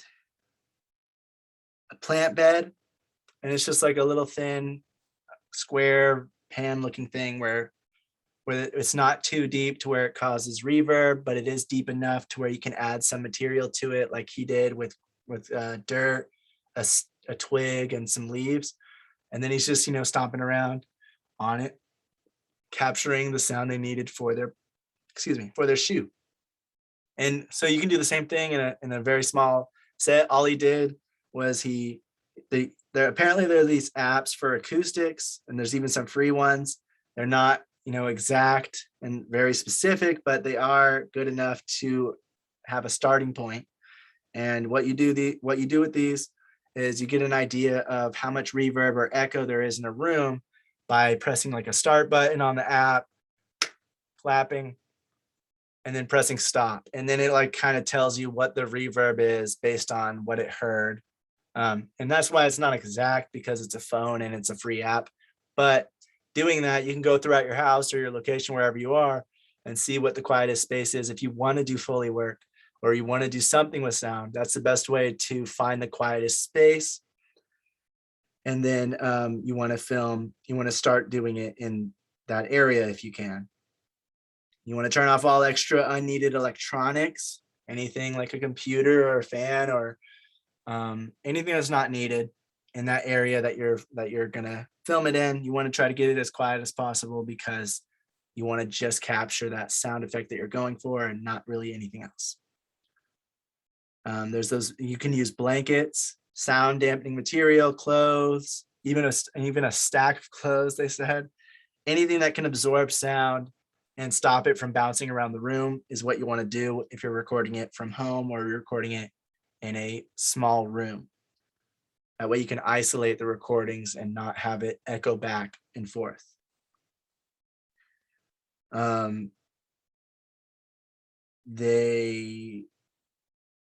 Someone also showed how you can use just like a small thing of, like this plant bed. You can also just put like a little thin amount of water in it if it's raining outside in your project and you're wanting to make the sound effects for the footsteps. Then just a small bit of water in your shoes and you're just kind of stepping in it as you go. It can really add to the effect of they're outside in the rain. And I think that was it. So I found it really cool. I found it really interesting to see how they go about getting their sounds. And, you just bring in some material from either you bring in the real stuff. So they were walking in the forest in their film on this, their short film or whatever it was. And so they showed how they were just using actual dirt, actual leaves, and actual twigs, because it sounds exactly like outside. You can also get creative if you don't have access to the exact stuff to just make it sound like something like they did with breaking their bones. People said celery works a lot for that. They use celery and then they just, adjust it in post, or with a sound mixer, adjust it if you have one, and it makes it sound like a breaking bone. Hitting people, they might grab a slab of meat, pork butt or a steak, and just start, hitting it with their fist. And it sounds like somebody's getting hit in the chest, or at least what we're used to when we hear films and the people are getting hit. We hear that noise of just like that, and it works perfectly well. So there's different things you can try out, and it's really cool to get creative and test around.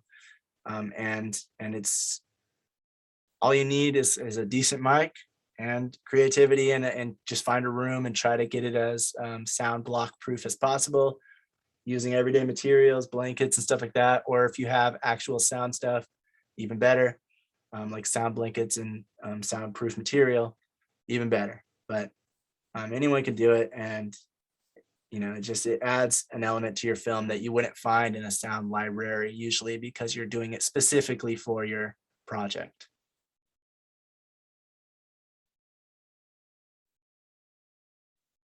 Raphael said, I wonder how hard it is to get the sound to match the visuals, like rowing a boat or something. Like, do they record one stroke and copy it a bunch, or the whole length scene and just try to match the pacing?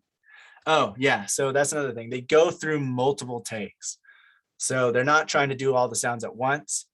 They they pay very close attention. If you watch the videos, they're looking at things that you wouldn't even really notice until that's the last thing they need to add sound to.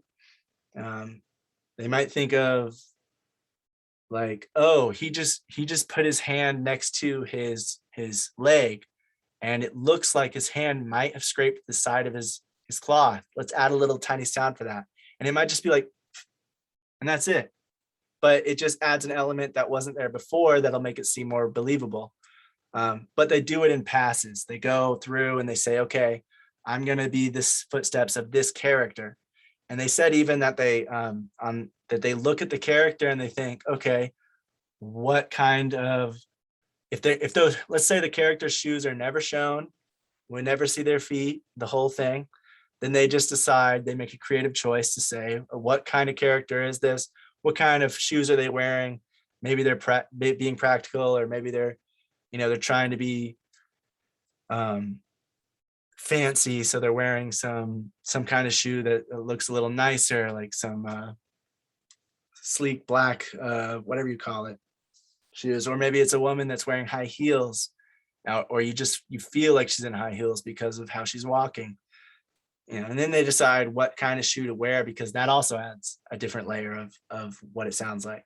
Are they in boots? Are they in high heels? Are they in slippers? Are they in flip-flops, sandals? There's so many different kinds of shoes that make different noises. So they really pay attention to how that character acts and what they might wear, and kind of just make a creative choice based on that if they don't get any specific requirements from the director. But so they'll go through a pass, they'll watch the whole thing, and they'll do, okay, I'm going to do the steps for this person. And then they'll go through the whole thing and they'll go, okay, I'm going to do the, for that boat, they did a few takes where one of the takes, they were just swishing the water around with their hand, looking at the right side of the boat. And every time the water splashes up, they hit their hand down. And then other than that, they're just like splashing it around.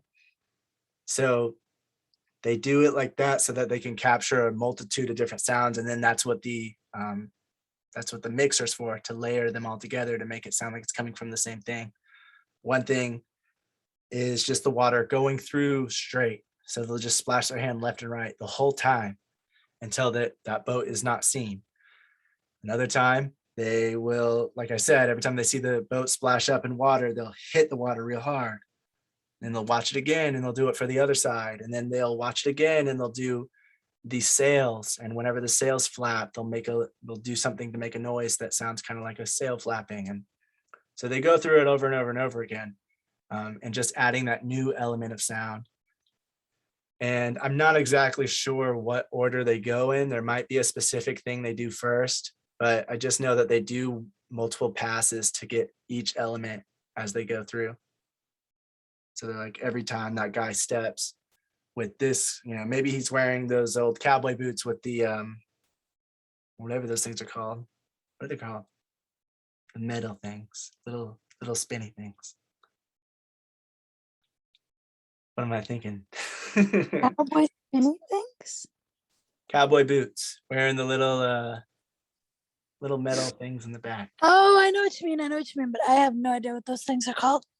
Well, if you know what I mean, everyone, that's what I mean. So they'll go through every single time and they might get something like that. If it's very specific, they usually have to actually find that specific thing. There was actually a video that talked about that specifically. He was saying like, yeah, I had to actually go find a real one and it was pretty hard, because there's just nothing that sounds like that exactly. And you want to get it to sound as accurate as possible. So usually finding the real stuff is the best way to go about it. But being creative and coming up with a way to make it sound like that is also really cool and awesome. Does anyone have any questions or comments about any of that? Spurs, yes, Raphael. Spurs. Let me think. As far as Foley goes, like, it's not 100% necessary to have it in your film, but if you look at just about any Hollywood film, there's always a Foley credit to it, no matter how big, no matter how what the tone of the film is. There's some films where you would think like, oh, they don't really need any Foley, but there's always like a Foley credit, even in like this, most quietest movies and whatnot. And a lot of that has to do with like microphone usage. Like some mics you'd be surprised. Like if you use a traditional shotgun mic, that is a good mic for getting like a lot of additional sound with the dialogue. Like a person will talk and then they'll get up and walk out of the room, and the microphone will pick all of that up. So you really don't need much Foley there. But there are other microphones that are just specifically, and like I was saying earlier about your recording settings, like you can adjust your pickup patterns. So like there are microphones that you can adjust the pickup patterns where it will only pick up speech. Like it won't pick up like anything else. Mhm. Like so it will pick, or specifically on lavaliers, like lavaliers will pick up dialogue, but it won't get any type of footsteps. So when you're going back and forth and watching your footage over again, you'll notice like it's very quiet. Like if you have a scene where a character is walking and talking at the same time, some microphones, like I said, they will be calibrated just to pick up the audio or for the dialogue, but then you won't be getting the footsteps. I mean, they'll be there, but they'll be like very faint. So then Yeah, you very would need muted. the artists to come in and fill in those gaps for that. But then you have Foley artists that are dedicated to it and do all that stuff, and then you have there's another type. There's the cop from Police Academy that makes all the sound effects. There's like people that actually go through and like make sound effects using their voice, and it sounds like legit. Oh yeah, I heard about that. And then he was making like the sirens and all sorts of stuff, and it was just his voice, how he was doing it and messing with it in post. And then there you go, you made the sound of a siren. There's an actual dedicated like I don't know what to call it. Like there are people out there that actually create sounds using their voice. It's weird, but yeah. It is very interesting. All right. Does anyone have any other comments or questions about Foley? I'll be sending out the exercise on this. It's not going to be due until I think like December 9th. I'll double check and let everyone know, but I'll be sending that out at the end of after this meeting's over, I guess, or tomorrow when I send the recording, I guess. Sounds great. Then you just need me to send out the contacts list to all the crew, correct? Yes, the crew contact list. Oh no, the food one actually. The food went to all the crew. Okay. Do we have a crew I was list? gonna say the allergy one. Yeah, we I'll share do. that with you. I'll share that with you right after the meeting, Sarah. Okay, sounds good, because then I could just make sure that I get everything done. We on time. sent it through email. I'm pretty sure we sent like everyone's contacts and everything, but yeah. I think V made it, so I'll send that to you. And if I believe it's already made, so yeah. All right, so moving on, we're going to go to the last week we had to stop about locations, the securing locations, because we ran out of time before we were able to study it ourselves. So we finished catching up, and I'm going to just quickly go through that, and then we'll talk about this tech scouting checklist, and then we'll be pretty much done. So let's see. When you're meeting an owner of a place that isn't used to like locations, isn't used to filming, they're not used to it, you have to talk them through it. Even if it's around a city that films a lot, they might not have many people come to them. If it is around a city that films a lot, it's more likely that they're going to have some knowledge of it, or at least know that people want to film there sometimes, just because there's so many filmmakers around the area. But that's not always the case.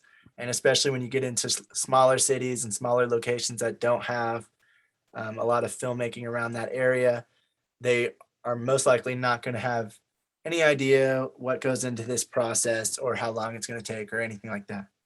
So the first thing you want to do is you want to instill a sense of trust with the owner of the location or the business. You want to make it sound like, you want to put your best foot forward, be professional, show a good first impression so that they can believe what you're saying and not be, they'll still have kind of a wall up be a little defensive maybe just because it's their location, especially if you're trying to film in their home, for instance. But they will be, a little more lenient and willing to hear you out if you have put your best foot forward and you're instilling that trust in them. You want to provide your credentials, like an ID or something, so they know who you are and you're not just some random person at their door. You don't want to talk any film lingo because they're probably not going to understand it. Saying like, oh yeah, if we could use this to pre-rig or pre-light, or yeah, the DP just needs to come and approve it. They're not really going to know what you're saying because most people don't know all this film lingo, and they're going to get lost and it's just going to sound like a bunch of gibberish. So you just want to keep it normal and natural and basic so that they understand. You can say, or like, you might, them thinking that you sound like a pretentious douche if you're using a bunch of words that he's probably not going to know. There's also that possibility too. Yeah. So you just don't want to use that. You just want to talk, basic, and be like, yeah, we're going to have, I need a few more people from our crew that's going to come and check this place out. But, and that's a little bit further in the process, but it's just so that you're not talking about all this stuff that they don't understand. And they're not going to really get what you're meaning anyway. If you're asking them, hey, can we pre-rig? Can we come in and pre-light? They might be like, they might understand it, but they might not have an idea of what you actually mean. Do you mean come in the day before?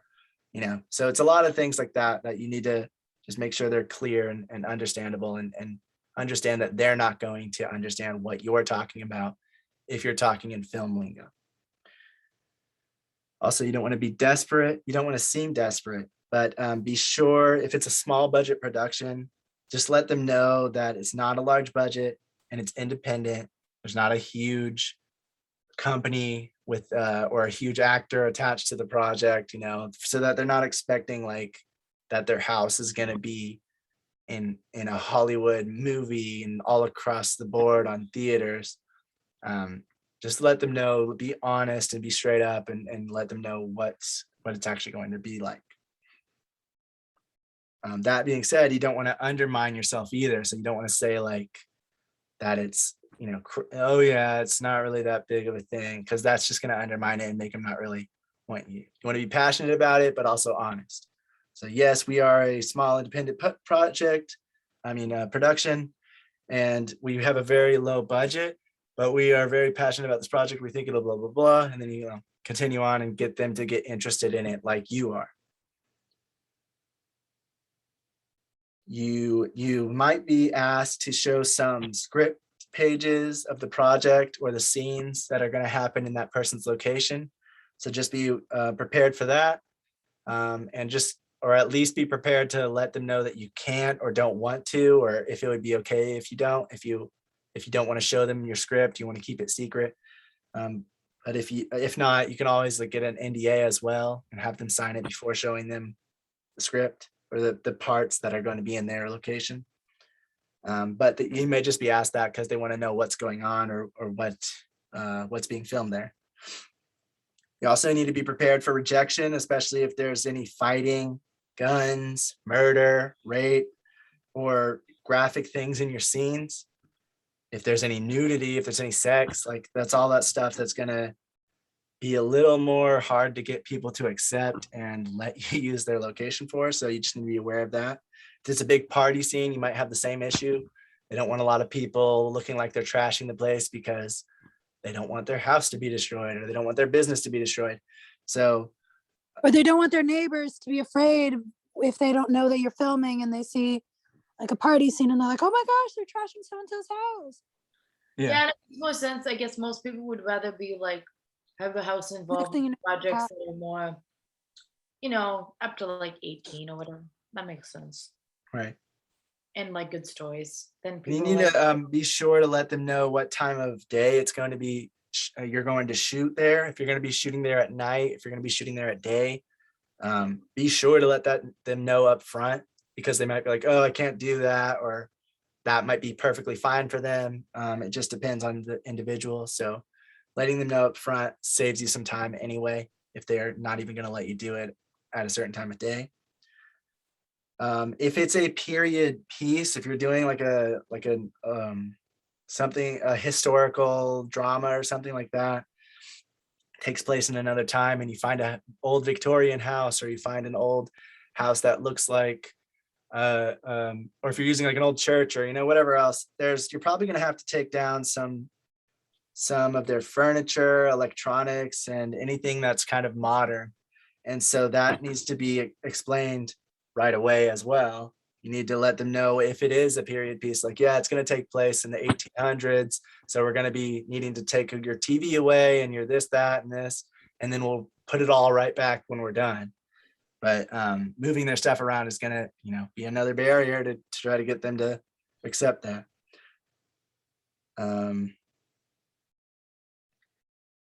Also, if you're gonna get a location, if you have it, this one's probably, you're gonna need a little bit more of a budget. But if you have to paint, or you have to move the furniture around, you need to put them up in a hotel or a motel while you're shooting.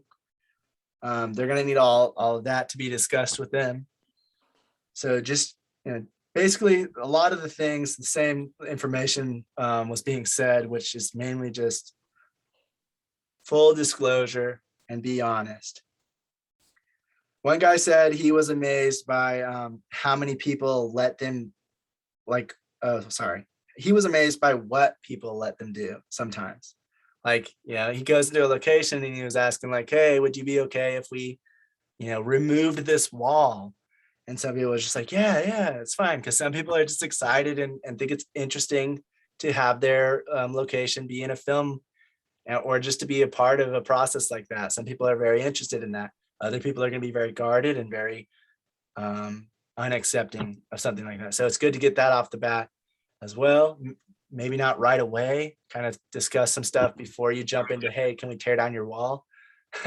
But once they get a little more comfortable with the idea, Also, they might be willing to try to tear down their wall unless you actually have a specialist that knows how to do it. And like, we're just giving an example here, but for goodness sake, don't try to tear off people's walls unless you're at a point where you got like someone. Yeah, you could even need like an inspector if you're trying to tear down a whatever That it's was- called, the main wall that has the actual thing holding up the house. You Yeah, have to get like an inspector, and you have to get it proved and all this other stuff. What we want is you guys asking to take down people's walls because we told you no. So like I said, that's more for if you have a bigger budget and it's still independent. But it is just something that he was surprised at how much people are willing to let them do. They let them add a wall, they let them remove a wall, they let them adjust, add, or remove a porch, take out all their furniture, or all this sorts of stuff. And he's just like surprised because he feels like they're going to say no right when he starts naming that thing. That being said, like I said, it's professionalism always. Like the guy was saying, have a backup location just in case. Go there, communicate, be open, be ready to ask any questions. Be professional, even if you are short, which most of us are. Like we're still learning, we're creating stuff and making stuff. So of course, they might be more hesitant because it's like, well, I don't know. Like Brian was saying, like they might look at you and be like, well, why should I let you in my house, or why should I rent this out to you? Like, how do I know you're good? How do I know you're, not going to wreck the place? How do I know you're legit? And so just having a professional attitude, being open, communicating with them, being ready to answer any questions they might have, that already shows a big difference in your attitude, because they're like, okay, these people, they're professional, they're talking to me, they're answering all my questions, they're being very frank about. They're on top of everything. They already thought of all this stuff. Those things that really go a long way in getting someone that isn't used to it to agree, or someone that lives around an area. Maybe they live around a college where it's a film college, and so they have a lot of students coming to ask them. And like Brian said, that can turn some people off because students are very new, they're learning, and they might not even think about it, but they might set up some equipment, some grip equipment, and then put some sandbags in it and whatever else to make sure it holds those lights. But then when they go to take it away, there's marks all over the ground, or there's indentures from where we had that thing sitting because it was so heavy, and they didn't take the precautions necessary to make sure that kind of thing didn't happen. So that's why people will get kind of turned off and have a guarded up for students. Sometimes some people will be more accepting and willing, especially to give it for free. But it just depends. Again, it depends always on the individual and what location you're in and stuff like that. One of the people said is like, you always want to just be kind of like exactly clear on how it's going to go. People's still going to get surprised, even if you tell them exactly what is going to happen. You know, you can tell them, oh yeah, I have a truck for all the grip equipment that's going to come, and there's going to be 20 different people here, and they're going to all come at 9 a.m. and blah, blah, blah, blah. But then when all those 20 crews show up and that big grip truck shows up, they're still taken aback and they're still surprised because it's just kind of unreal. It's like, it's unlike anything else. So just be aware that you can explain everything to somebody, but they're still not going to be exactly knowing what's going to happen until it starts happening. So you want to just be as clear and as explain everything as clearly as possible so that they understand. And then you can, you know, at least be like, well, I told you this last night, you know, so that they know, or I told you this last week, or, you know, however. Not in you know. a sending tone, and always being open, like, hey, would it make you feel more comfortable if you sat in on set and saw us work, you know, for like an hour or something? Would you like to like stop by after work or before work or whatever and see what we're doing? Would that make you feel more comfortable? You know? Yes, I agree. And going on top of that, I just wanted to bring this up. Be upfront and honest with how long it's going to take. Some people assume it's going to take a few minutes or an hour or two because like, oh, you're only shooting 2 scenes. Oh, cool. So you'll be, you know, in their head, they might be thinking you're going to come in, you're going to be there for half a day, maybe 3 hours, and then you're going to leave. And in reality, that could be 2, 3, however many production days. So you just want to be clear on how long it's going to take, because people outside of film don't understand how much work goes into it and how long it takes to get even one shot until you start getting into it and learning about it. Then you start seeing all the effort that's going in and all the time that it takes, and all the different people that are doing these different things. But people outside of that aren't used to it, they kind of think it's just picking up a camera and going. And that becomes an issue when you're trying to get a location because they're not understanding how long it's going to take to get it. Mm-hmm. I mean, how long you're going to need their place is what I mean. If you have an extremely low budget, try to write or adjust the script to fit locations you have access to, if you have access to anything. Or you can use more like generalized production locations. So instead of writing that you want to film on the Eiffel Tower at night and the person's trying to jump off, you could just say, you know, a bridge or a building. And that way you're not trying to see if you can get to the Eiffel Tower, because obviously you're not going to have enough money and you can't get your script exactly like that. So if you know you're going into it with extremely low budget and you're writing for it, it does tend to make it a lot easier. And if you're writing for generalities, and if you do end up getting a big budget, you could, you know, then you can go to those big locations if you get a big budget. But, you know, I would say writing wise, just try to stick a little more low budget until you get into that higher budget space where you know you can pull it off, or you know you have. If it's in New York, a New York building, it doesn't have to be like a fancy one. You can also work your way around that with like using some green screen and just having some building and not specifying. Same thing with people who put like songs or names of places in their script, like specific fast food places, and then they have to modify it for like copyright reasons. So just remember, like, this is your budget, and make sure that you're writing something that might work, or that you're writing, if it's something you're writing for the future, maybe one day, just keep that in mind. It's probably not, you know your options. You can try, like Coda gave the example of the Eiffel Tower, you can try to like use some CGI work to like Wizard of Oz it or something, like with a green screen or with a thing showing The Eiffel Maybe you Tower. have the budget to create half of an Eiffel Tower looking wall, or like a little set that comes off. And there you go. Like, but that's a lot. That's still a lot more money than just being able to access a rooftop most of the time. Yeah. Depending on where you're filming anyway. Good to know.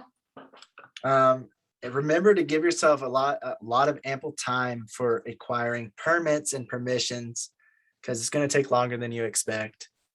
Some people won't get back to you even after they've agreed, and you have like okay, I'm going to send you this location agreement form. Can you sign it and send it back to me?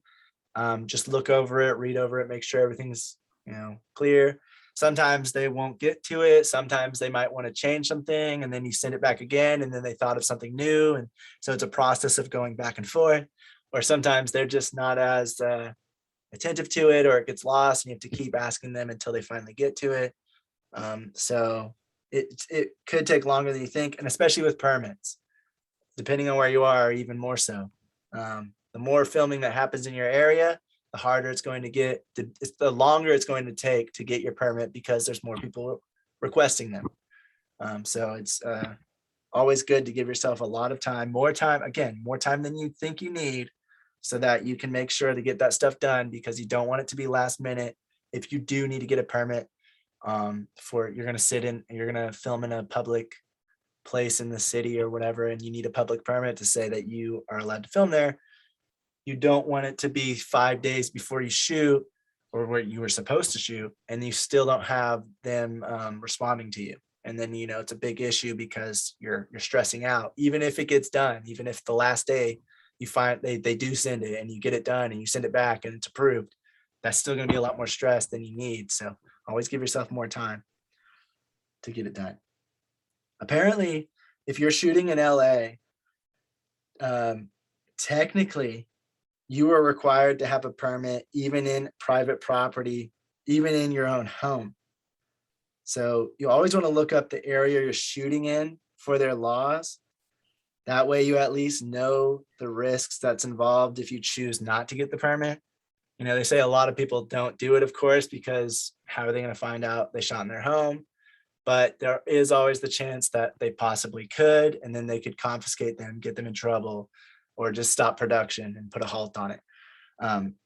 So Do you need a permit for your own house? in LA, apparently. I thought that was pretty crazy. It is pretty crazy. That's not in Vancouver though, so we're good. I'm sure like almost nobody does that. And I don't know how much they enforce it, but technically it is illegal. Good to know. And then if you're on a low budget, try to get creative with compensation. If you don't have much to give, or if you're trying to get a location for free, try to say that maybe they can get meals, maybe they can get credit, or if they're a local business, maybe you can give them a shout out online, and have your production go on their page as well, so people take an interest. And that way you might be able to have a better chance of getting that location for very cheap or free. And the last thing that was new was it's not really new, but using those websites. There's some like Peerspace, Gigster, Scoutplex, and they have locations on them. I think Brian was talking about, was it Peerspace, Brian? Whenever you were looking into it? I had brought up Peerspace last semester. Yeah, and those are just like dedicated websites for, I think Gigster's for locations and for getting crew, but they're dedicated for filmmaking, and so you can find locations that are already ready. It's kind of like Airbnb, but for filmmakers, which is really cool, because you are going to know the price, you're going to know the requirements, the permit stuff. I don't know how it's handled. Brian, do you know if it is handled through the website, or if they have like a pre-made document that you both sign, or do you have to bring your own on Peerspace? I think it's like I think Peerspace is considered part of the agreement that you guys go through, as far as they're providing a location and you're paying for it. Mm-hmm. I'm not necessarily sure as far as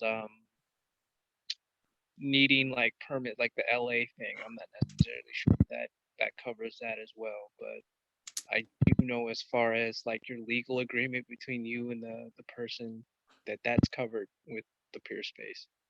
And that's really cool because then it's an extra step that's taken away just from signing on for a location. So websites like that's really cool to get on and just check out and see if it has any areas. I'm gonna mute you, Brian. You kind of making some weird mini noises.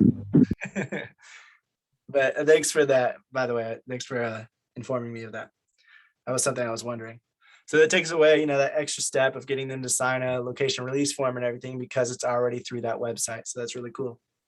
And so those are a really good tool and a really good place to look for locations, and just to get a general sense of what's around your area. I think some of them are only located in certain cities, some of the bigger cities, but I think Peerspace is starting to expand a little bit more out than some of the others. Does anyone have any questions or comments on that? As Daniel would say, cricket, cricket. What was that? I said, as Daniel would say, cricket, cricket. Yeah, you do a cricket noise. All right. So the last thing I was going to talk about, I haven't even really gone over this yet, but I was just going to go over it with you guys. Studio Binder gives some really good documents. I get a lot of stuff from them, or I just get ideas for creating my own documents. And one of them is this the location tech scouting checklist.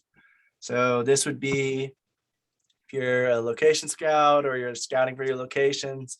If you're a very low budget production, you probably want to bring this and do it yourself. But if you have a crew, you want to bring, a few different people to this tech scout, sound guy, the DP, the director, the producer, the production designer. You want to bring a few people that are like required to see the space so that they can see if it's going to work for the story that you all are creating.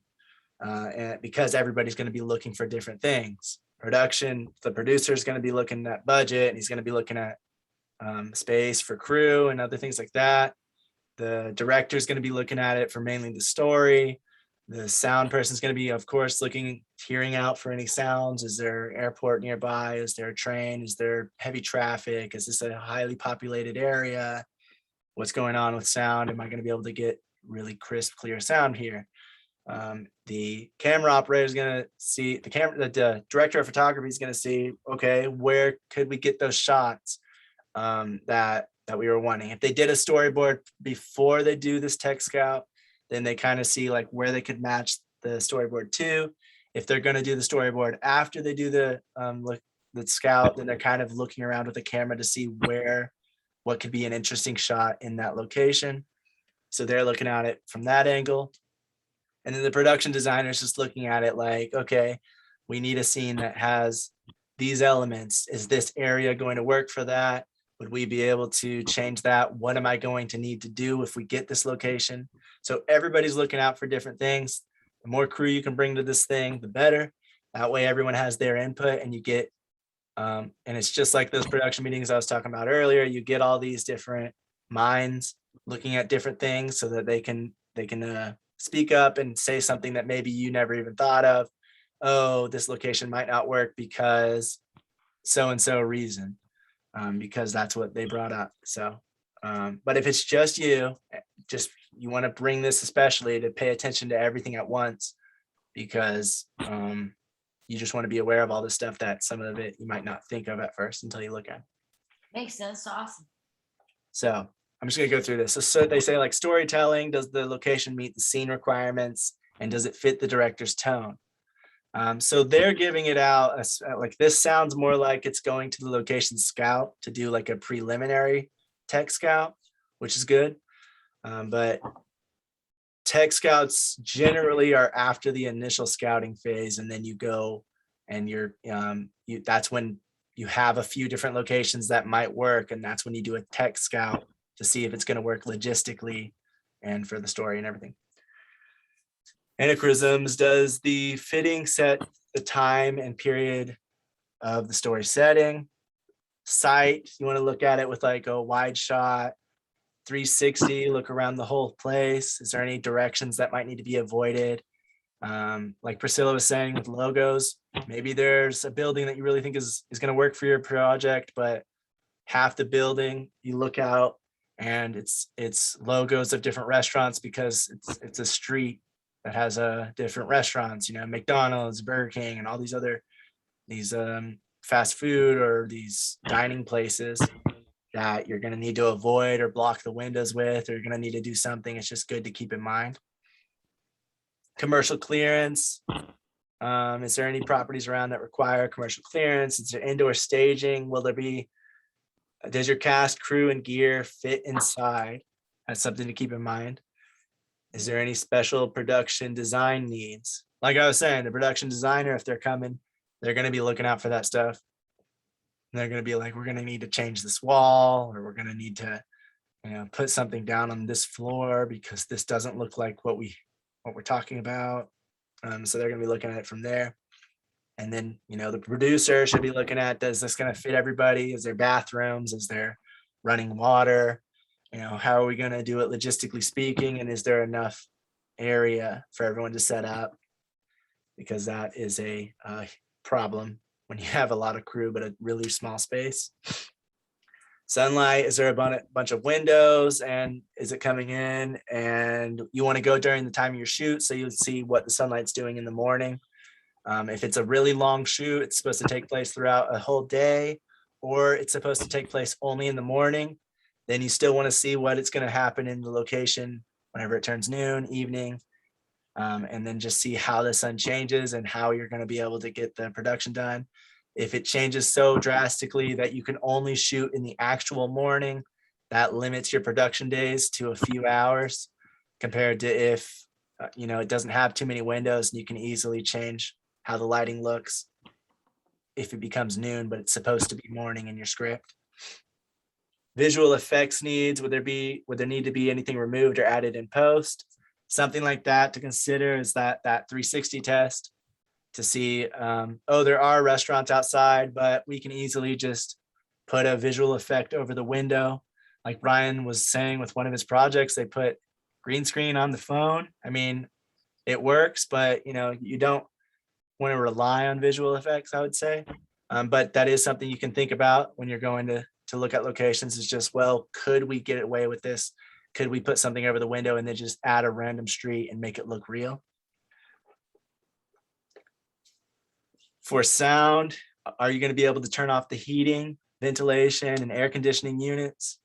Maybe you're trying to shoot in an office space and you're not going to be able to turn off all those things because you're using one area of the office and it shuts down the air conditioning and heating for the entire floor.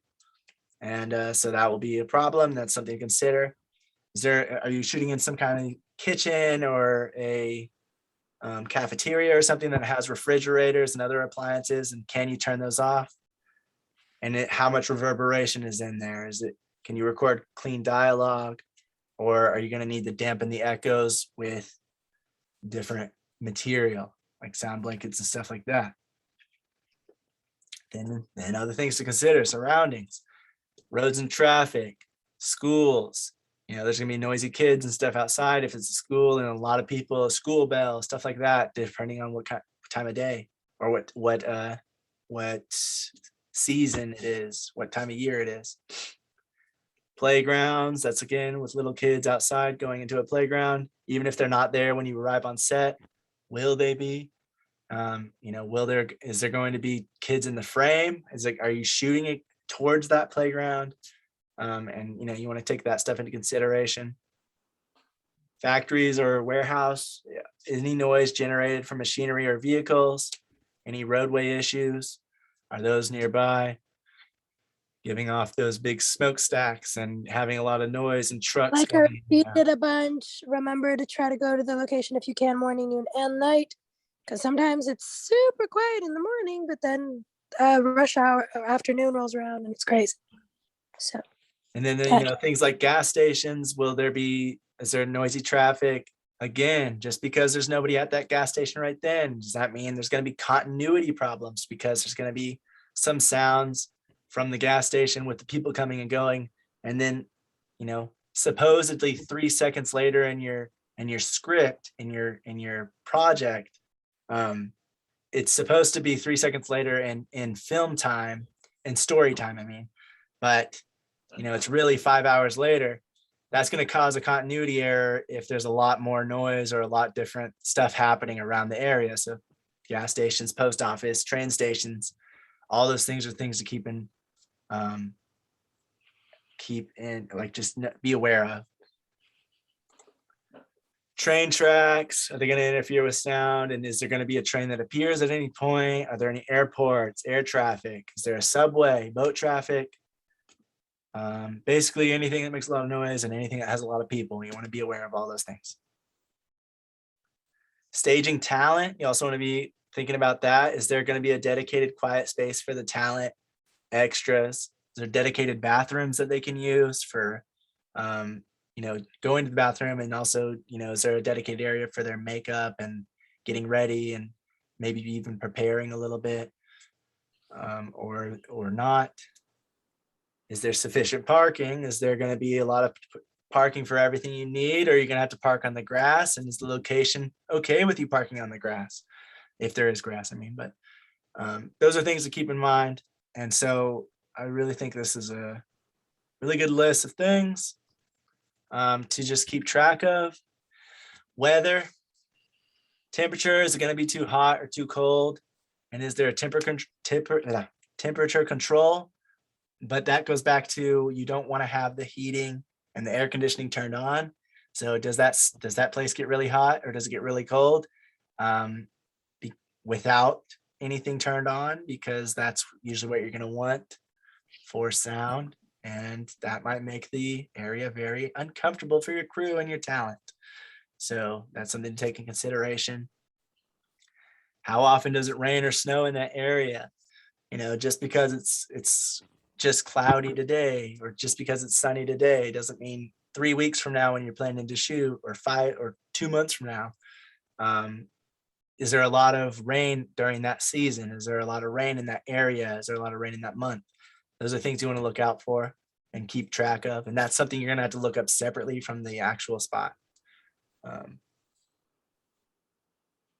If there is a lot of rain and snow, is it going to have indoor impacts? I have that in here. Like some roofs, you can barely hear the rain hit it. And some are they're like metal. And so that it makes a lot of noise every time it rains. And is that going to impact the shoot? Maybe you want it to be raining. Perfect. But no, if you don't, then it's just something to be aware of. Also, I would say it's something to be aware of because you want to try to have as much creative control and have as much control over sound and picture as possible. So you don't really want the real rain, because it could affect continuity depending on how fast or slow the rain is coming at. If it's coming out of direction, if it's windy outside, all those things are going to make it sound different in the take. So you do want to kind of most likely do it in post-production or something, or Foley work. And then there's power, accessible outlets. Are there enough outlets for everybody and all their things? Do you have the access to the breakers, to the circuit breaker box in case anything happens? Breaker isolation, how many breaker circuits? What's the rating on each? So how much power does each give? And are you going to be able to get all the power you need, or do you need to bring in some generators? Oh, there you go. Isolation of hair and makeup. I said that. Is there a space for that? Breaker isolation for others. Any other departments that need isolated breakers? And is there any other departments that's going to need their own kind of power source or breaker or something like that? Or do you need to bring in a generator for that as well? Bathrooms to person ratio. Is there only one bathroom? Is there two? Is it a public restroom? Is it, all these things come into account because depending on the size of your crew, you might have people that need to go to the bathroom at the same time. And if you only have one bathroom and you have 30 crew, it could become an issue. Like I said, access to water, access to gas shut off. Do you have access to the gas shut off in case of an emergency? Oh, okay. So that's saying, do you have access to shut off those things? If the water is leaking, or if there's a the fire alarm goes off and all the sprinklers start turning on, or the plumbing goes bad in the sink and all of a sudden there's just a flood of water coming out. Do you have access to being able to turn it off so that it stops flooding? Because that's something to think about. Gas, if there's a leak somewhere, do you have access to shut it off so that it doesn't become an explosion hazard? And then contracts. Have they signed their location contract? This is something that might be done after you're done with the location scout itself. And then just at the end, you get them to sign and make sure you have that. Insurance and liability coverage. Does your production insurance cover this location? And then contingency plans. Are there clauses for date changes and additions to the contract? And those are things you want to know. Yes, they said that, in the contract they gave, they said that they can do this or they can cancel or blah, blah, blah, blah. Whatever they put in that contract, you want to put it in the notes so that when you bring all these back, you should be checking out multiple locations and doing this for each. And then when you bring it all back, you just go over each and kind of pick through which one is the best. Or if you like one the best for story or for the look of it itself, what are you okay with giving up on? Or, what are you okay with taking a risk on? Like maybe the best location was right next to an airport. It's not too busy, but there could be airports coming in and ruining takes, which could cause a delay in production. But it's still the best location, and you decide that that is okay. You're willing to accept that and take in a little bit of extra delay time because you want that perfect location. So that's what this is for, breaking it all down, just figuring out what you absolutely need, what you're okay with not having, and if there's any possible scenarios of stuff happening in that location that you're trying to get. Yo, Arden's right, yeah. Also, is there a fire escape or a safety of the area, If it's a public space or like a business, where are the fire hydrants and like she said, the fire escape or the stairwell, or how are you going to exit the building in case of an emergency is also something to keep in mind and write down. Do they even have one? That kind of thing. A business most likely will, but just if you're trying to shoot an abandoned building, you need to bring your own, and that's something to consider as well. Like it could be a fire hazard. Even if you're okay, it's not condemned, it's just an abandoned building and you get the owner's permission. If it's private property or you get a permit for it, they're most likely already going to need you to do this anyway, but it's just something to note that you might need to bring fire hydrants and safety stuff and all like that. Does anyone have any questions or comments about this? I really like Studio Binder. They give a lot of detailed information. Like I'm not getting anything from them, but I really appreciate all the work they put into this kind of stuff, and they give it a lot of it for free. So I really appreciate them as a resource because they've really helped with everything I'm trying to look up and do.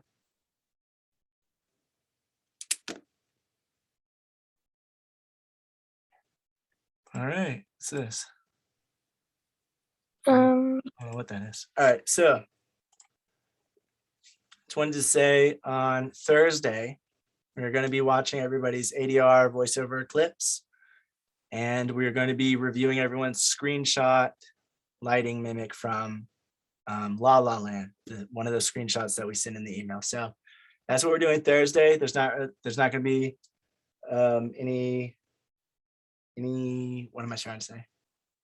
Not going to be anything to go over as much as there's just going to be going over those things and discussing what we did and how hard it was, or how we went about getting it, and any improvement, feedback, and stuff like that we have. And then after that, Monday, we are watching another film for its lighting, and we're going to do another screenshot lighting mimic exercise. So it'll be a more stylistic film this time, and we're going to take some stylistic shots, probably with some colors or some color contrast, and tried to see if we can match that using materials from, Dollar Tree or professional equipment if we have it. So whatever we have available, just getting creative with it and trying to match it as we did with this other one, but we did this one with a more natural style of lighting and look. Does anyone have any questions, comments? I think it'll be really fun. Last thing I wanted to mention is we're going to be, I actually did set up a reminder for watching The Room. I know a few people were asking about that last semester. We're going to watch The Room together, and December 1st, I have it set up.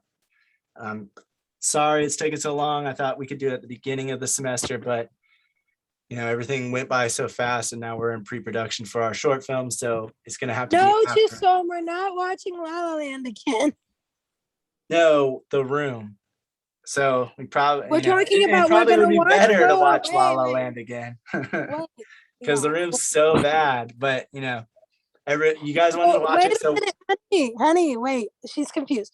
So first of all, we're talking about the project for Thursday was the picture exercise from La La Land that we watched. You said voice clip? And and then there's the voiceover exercise. yeah. So Thursday there's going to be you take a piece of footage that you have or from a movie or a video that you've seen, take out the sound, and you're going to or at least take out the dialogue. And you're going to do ADR, trying to lip sync. You're talking to whatever's on screen. And then voiceover, where it doesn't need to match anything because it could be narration or it could be whatever you want, inner dialogue or thoughts, things like that. So you can do it however you want, get creative with it, but it's a video clip that you take either from your old footage or from something online, and you do your own thing with it and put your own voice to it, or somebody else if you have someone else that's volunteering to do it, so that you can record them. And the image exercise is just one of the screenshots we took from La La Land, and you recreating it in picture form, not the exact image, of course, but recreating the lighting. And I remember that one. Yeah, and then Thursday we're watching. Oh, sorry, Monday. Monday we're watching a movie that's more stylistic, and we're gonna be doing the same thing with that, but we're gonna be using like different colored lighting or different things to make the lighting look a different color. Whatever. Take some screenshots like we did with La La Land for the exercise on Thursday, but this time we're going to be taking more screenshots that are stylistic choices, just to see if we can get it close or match it. Well, that explains why Raphael is so freaking excited about it. He's never seen it. I've never seen The Room either.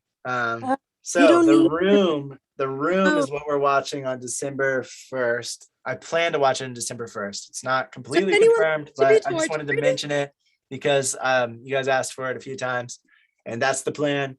December 1st, watching The Room, and then the week after that, December 8th, watching The Disaster Artist, because Mel was saying we should definitely do that, so we appreciate it more. I don't think I'll ever appreciate The Room, but okay. No, we appreciate The Disaster Artist movie. And wait, so I just want to point out that I watched The Room last year with my whole family, and once you watch it, you'll understand. It's hilarious. I got all my little brothers in the room, my mom and a boyfriend. We're just sitting there, and my mom's just like, "What is this movie?" So I'm like, "It's fun." I'm all laughing, like they're just like, "What?" Because it's almost like a porno, but yeah. The first what is it, like the first 20 or 30 minutes has like 4 separate sex scenes. Yes.